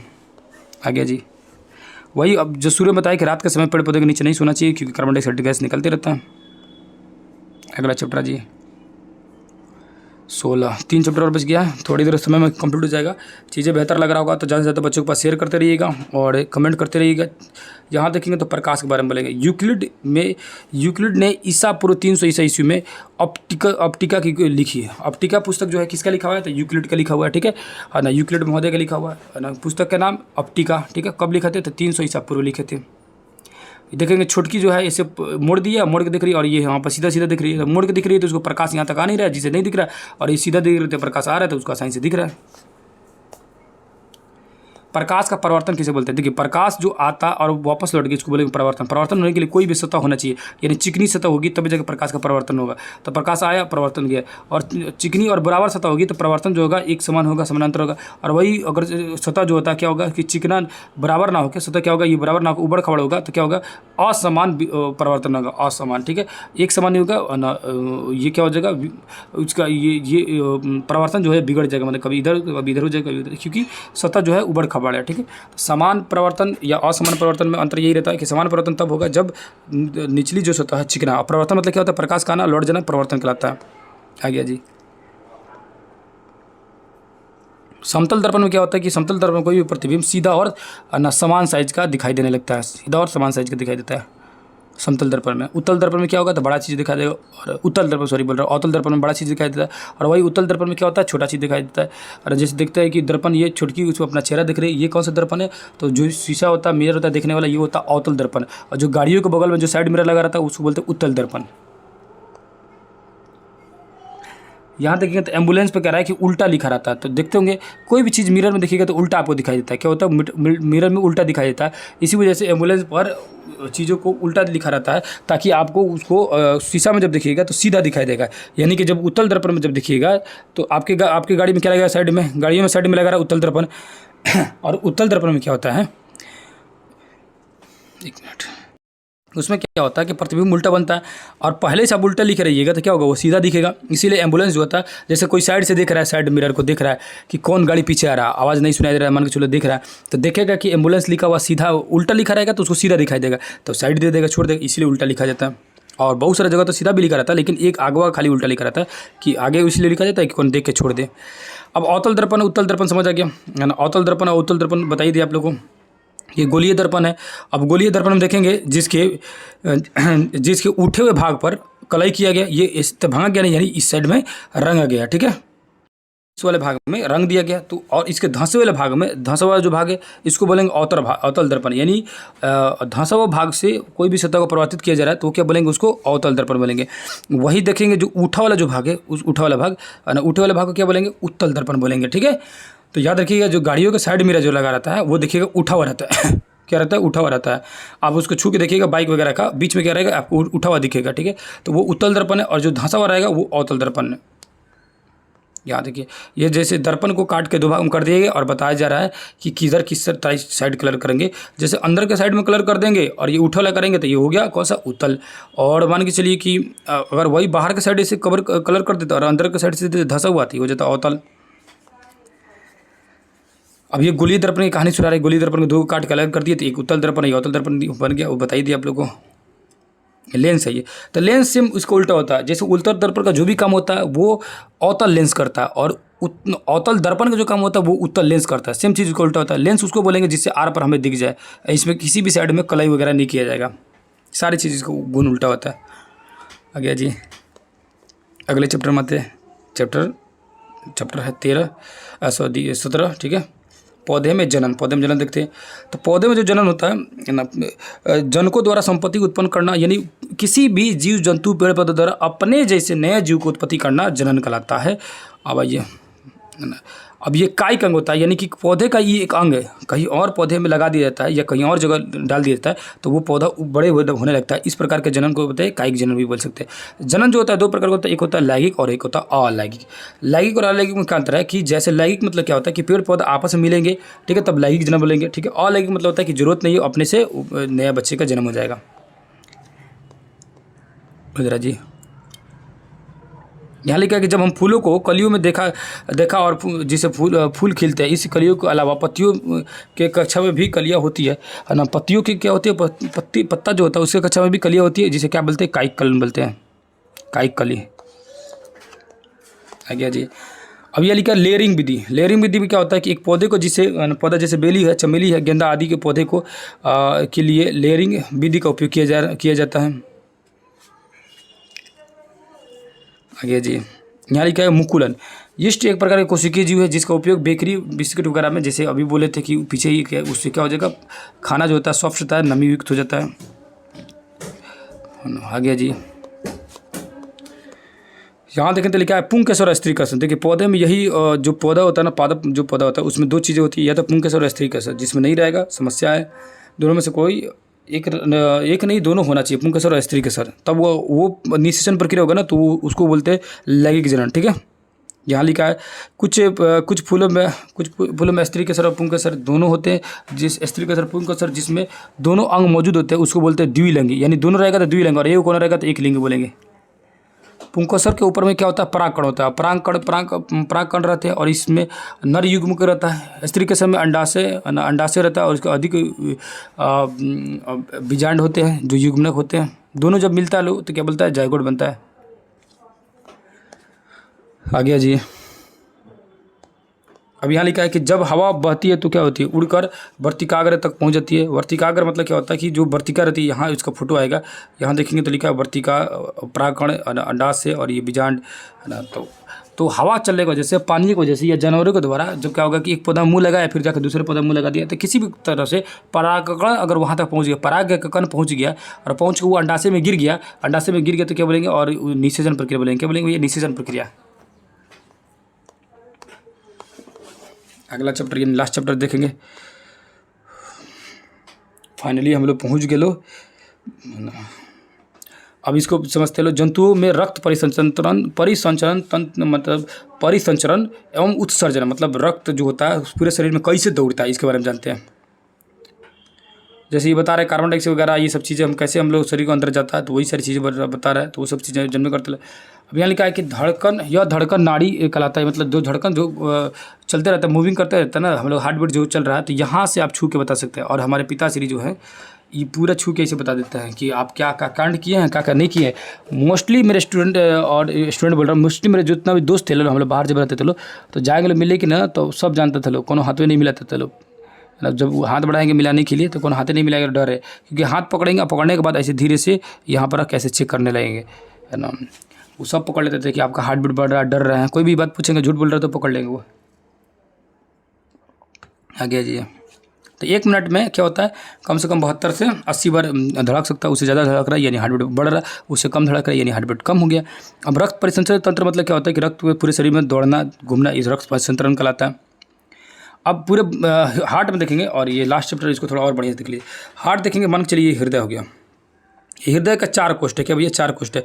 ऊपर वाला को बोलते हैं कि अलिंद, नीचे वाले को बोलते हैं नीला। ठीक है, अब ये हो गया कि अलिंद, ये भी अलिंद, ये हो गया नीला, ये भी नीला है। ठीक है, तो अब इस साइड से क्या होता है, ब्लड इंटर करता है। क्या होता है भैया, इस साइड से ब्लड इंटर किया, क्या किया, इस साइड से क्या हो गया हम लोग का, है ना, ब्लड इंटर किया इस साइड से, ब्लड अंदर आ गया। ब्लड आने के बाद क्या होगा कि ब्लड जो होता है ना, अब ब्लड पहुंचता है नीचे, यहाँ आता है इसमें, और इससे क्या होता है नीचे आ जाता है इसमें, क्योंकि यहाँ पर एक छिद्र है, और यहाँ से चला जाता है फेफड़ा में। फेफड़ा से जाने के बाद फिर उस फेफड़ा से दूसरे फेफड़ा में पहुँच जाता है। दूसरा जो फेफड़ा है ना, उस फेफड़े से इंटर करता है इस साइड से इंटर करता है ब्लड, और फिर वापस आ जाता है ब्लड यहाँ नीचे में, और नीचे आकर यहाँ से पंप करता है और ब्लड जाता है आगे। ठीक है, इस तरह पूरे ब्लड की प्रक्रिया काम करती है। अब इसको अलिंद, नीला किसको कहते हैं, ये चीज़ें समझने की जरूरत है। महाशिरा, फुफ्फुस शिरा, फुफ्फुस धमनी, ये सारी चीज़ें दिया गया है। तो फुफ्फुस धमनी, अब क्या होता है कि धमनी और शिरा दोनों में क्या अंतर है। धमनी क्या करती है, हमेशा शुद्ध रक्त लेकर दौड़ती है। अब जैसे बोले कि ये जो बताया कि क्या होता है कि इसमें क्या होता है, ये इंटर करता है, तो पूरे ब्लड को लेकर शरीर में आती है। कौन लेके आती है, ना शिरा लेके आती है, क्योंकि शिरा जो होती है वो उसमें अशुद्ध रक्त दौड़ते रहे। अशुद्ध मतलब क्या है कि उसको ऑक्सीजन अभी नहीं मिला है। ठीक है, तो अशुद्ध रक्त और ऑक्सीजन की तलाश में जाती है हृदय में, हृदय से घुस के फेफड़ा में जाएगी, फेफड़े से घूम के आएगी, मतलब यही रास्ते में जाने के लिए। ठीक है, तो जो क्या बोलते हैं उसको ना, जो अशुद्ध रक्त दौड़ती है जिस नशे के अंदर, उसको बोलते हैं लोग शिरा। और उसके बाद यहाँ से जो निकलती है, निकल के पूरे शरीर में दौड़ती है, उसको बोलते हैं लोग धमनी। ठीक, उस शिरा को बोलते हैं धमनी। अब ध्यान से देखिएगा, तो यह इंटर करने के बाद नीचे आने के बाद यहाँ से जो जा रहा है, किधर जा रहा है, फेफड़े में जा रहा है कि नहीं जा रहा है। तो ये जो शिरा है, इस शिरा को कहा जा सकता है महाशिरा। क्या बोल सकते हैं, महाशिरा बोल सकते हैं। क्यों, है ना, कि या फुफ्फुस शिरा बोल सकते हैं। उसी बोले क्या, फुफ्फुस शिरा, फुफ्फुस धमनी बोलेंगे, सॉरी फुफ्फुस धमनी।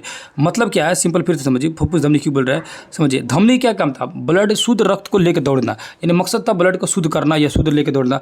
और शिरा क्या काम, अशुद्ध रक्त को लेकर जाना। अब यहाँ जो बोल रहे हैं कि यहाँ जो है ये निकला तो क्या है, एक तरह से क्या कर रहा है, ये धमनी काम कर रहा है। क्योंकि हृदय से जो ब्लड बाहर निकलता है उसको बोलते हैं धमनी। हृदय में जो एंटर करता है उसको बोलते हैं लोग क्या, हम लोग उसको बोलते हैं लोग शिरा, सॉरी तो सीरा बोला जाता है। जो हृदय से बाहर निकलेगा उसको क्या बोलेंगे लोग, धमनी। तो यहाँ हृदय से बाहर निकल रहा है लेकिन ये अभी शुद्ध नहीं हुआ है, शुद्ध होने जा रहा है, तो एडवांस में इसको बोल देते लोग कि ये है फुफ्फुस धमनी। मतलब धमनी में ना शुद्ध रख देता है। जो भी हृदय से जो पंप बाहर निकला है शरीर में जाने के लिए उसको बोलेंगे धमनी, और जो भी हृदय के अंदर आ रहा है उसको बोलेंगे हम लोग सीरा। तो इसका मतलब क्या हुआ कि ये भी तो शरीर से बाहर निकल रहा है, और शरीर से बाहर मतलब ये हृदय से बाहर निकल के फेफड़े में जा रहा है। तो जब बाहर निकल रहा है ना तो उसको बोलेंगे ये जो ये हो गया फुफ्फुस से धमनी की तरह, फुफ्फुस धमनी। उसके बाद से जब यहाँ से निकलता है ब्लड, जो निकल के जाता है पूरे शरीर में जाता है, ठीक है। तो ये ब्लड पूरे शरीर में चला गया, और फिर फेफड़ा से जब एंटर करता है, तो अभी बोले कि फेफड़ा से जो एंटर करेगा तो ये तो शुद्ध होके आ गया। फेफड़ा से जो एंटर करेगा और जो ब्लड एंटर करता है हृदय में उसको बोलते हैं हम लोग सीरा। लेकिन यहाँ इस कंडीशन में क्या हुआ कि ये जो रक्त है ये क्या हो गया, ये पूरी तरह से है ना, पूरी तरह से शुद्ध हो गया। शुद्ध रक्त जिस नस में दौड़ती है उसको बोलते हैं धमनी। तो इसको बोलेंगे फुफ्फुस धमनी, यानी फुसफुसिया धमनी, फुफ्फुस सीरा, फुफ्फुस धमनी। आगे चलिए, यहाँ देखें कि लिखा हुआ है कि धमनियाँ हृदय में ऑक्सीजन के सहित रक्त को शरीर में सभी भागों में पहुँचाती है। अब बताइए दिया आप लोग को, धमनी की वजह से दो तरीका होता है, धमनी और सीरा होता है। आगे जी, यहाँ लिखा है धमनियाँ जो ऑक्सीजन वक्त वाला हृदय को मतलब शरीर के सभी भागों में पहुँचाती है, हृदय से होकर शरीर के सभी भागों में जाती है। सीरा जो होता है वो तो कार्बन डाइऑक्साइड रखती है, कार्बन डाइऑक्साइड वाला ब्लड को लेके मतलब जाती है। यह धड़कन का स्पंदन है। ये हृदय के कक्ष की दीवारें जो होती है क्या होती है, पेशियों की बनी होती है, और ये पेशियाँ जो होती है ये पेशियाँ लयबद्ध रूप से सिकुड़ती और फैलती है। हृदय स्पंद क्या कहलाता है, हृदय स्पंद यानी हार्ट बीट, हृदय को बढ़ना, फूलना, पचकना यानी कि सिकुड़ना और फैलना क्या कहलाता है, हृदय स्पंद कहलाता है, यानी हार्ट बीट कहलाता है। डॉक्टरी स्टेथोस्कोप क्या होता है, तो स्टेथोस्कोप से किसी को भी हृदय नापा जाता है। तो क्वेश्चन पूछता है कि ब्लड प्रेशर नापने के लिए कौन सी मशीन होता है, तो बीपी नापने के लिए स्टेथोस्कोप का प्रयोग किया जाता है। आगे जी, विलियम हार्वे जो थे वो रक्त परिसंचरण तंत्र की खोज किए थे। बस इतना ही याद रखिएगा विलियम हार्वे के बारे में। अब जो अपशिष्ट पदार्थ जो बच गया उसको बाहर निकालना क्या कहलाता है, उत्सर्जन कहलाता है। हमारे शरीर से जो भी अपशिष्ट पदार्थ रहता है उसको बाहर निकाला, उत्सर्जन कहलाता है। किडनी जो होता है वो ना, किडनी जो होता है बहुत तेजी से खराब होता है अपशिष्ट पदार्थों की वजह से। हाँ जी, जो हम लोग मूत्र त्यागते हैं उसमें 95% क्या होता है कि 95% मात्रा जल की होती है, 2.5% मात्रा यूरिया होती है, और 2.5% ही क्या होता है उत्पाद जो होता है वो नाइट्रेट होता है, जो बहुत ही खतरनाक होता है। आगे जी, उसको शरीर से बाहर निकलना बहुत जरूरी रहता है। यहाँ देखिए तो लिखा हुआ है कि हमारे दोनों गुर्दे में होकर लगभग 1100 से लेकर 2000 लीटर तक यानी 500 गैलन जो होता है ब्लड डेली दौड़ते रहता है, और शरीर में लगभग 5.6 लीटर रक्त रहता है। यहाँ लिखा है डायलिसिस। डायलिसिस क्या होता है, एक तरह से क्या होता है कि जब आपका किडनी जो ब्रिक जो होता है वो काम करना बंद कर देता है। ब्रिक का क्या काम था, ब्लड को साफ करना, साफ करके और डेली देख रहे थे 1100 लीटर तो साफ कर रहा था। अब वो खराब हो गया, साफ कर ही नहीं रहा है, तो अशुद्ध रक्त जब शरीर के अंदर जाएगा तो बुखार लग जाएगा। तो अब उसके जगह पर जो होता है एक तरीका निकाला जाता है ना, एक तरीका निकाला जाता है क्या, डायलिसिस करना, ठीक है ना। बुखार मतलब एक्चुअली में क्या होता है कि जब गंद जो अशुद्ध जो रक्त होता है ना वो शरीर साफ नहीं कर पाएगा ना, तो धीरे धीरे आपको फीवर लगने लगेगा, बुखार लगने लगेगा, बहुत सारी प्रॉब्लम होना शुरू हो जाएगी। डायलिसिस एक मशीन होता है, उसमें क्या होता है कि उस मशीन में आप एक पाइप को, नसों को क्या कर देता है, पाइप से जोड़ दिया जाता है, और उस नस के सहारे जो ब्लड होता है वो मशीन में जाता है, और मशीन उसको साफ करके फिर वापस शरीर में भेज देता है। इस तरह ये प्रक्रिया जो होता है ना डायलिसिस बार बार कराना पड़ता है, बहुत समस्या होता है उससे। फाइनली हम लोग का हो गया चैप्टर कंप्लीट। बहुत खुशी की बात है मेरे लिए, तो ये चीज़ें कंप्लीट करा दिया है ना। आप कितना ज़्यादा इससे आपको फ़ायदा हुआ आप कमेंट करके ज़रूर बताइएगा। और यहाँ तक आए होंगे तो एक बार ज़रूर अपने स्टेट का, अपने डिस्ट्रिक्ट का, या अदर स्टेट से, बिहार से बाहर होंगे तो अपना स्टेट लिख दीजिएगा, उसके साथ डिस्ट्रिक्ट लिख दीजिएगा। और आप हमारे बिहार से होंगे तो लिखिएगा ज़रूर। और मैं बहुत जल्द ही है ना, जैसे एग्ज़ाम आप लोग कंप्लीट होगा आप लोग से है ना मीटअप किया जाएगा, भेंट किया जाएगा, सब किसी से मिलना है, क्योंकि आप सभी का सपोर्ट बहुत ज़्यादा रहा, इसीलिए इसके लिए मैं आप सभी को बहुत बहुत धन्यवाद देना चाहता हूँ। तो अब 8 क्लास का भी क्लास आएगा, बहुत जल्द आएगा। क्लास कैसे लग रही है सारी चीज़ें आप कमेंट करके बताते रहिएगा। फिर दूसरी किसी क्लास में मिलेंगे, तब तक के लिए बहुत बहुत धन्यवाद। नमस्कार, अस्सलाम वालेकुम, जय हिंद, जय भारत।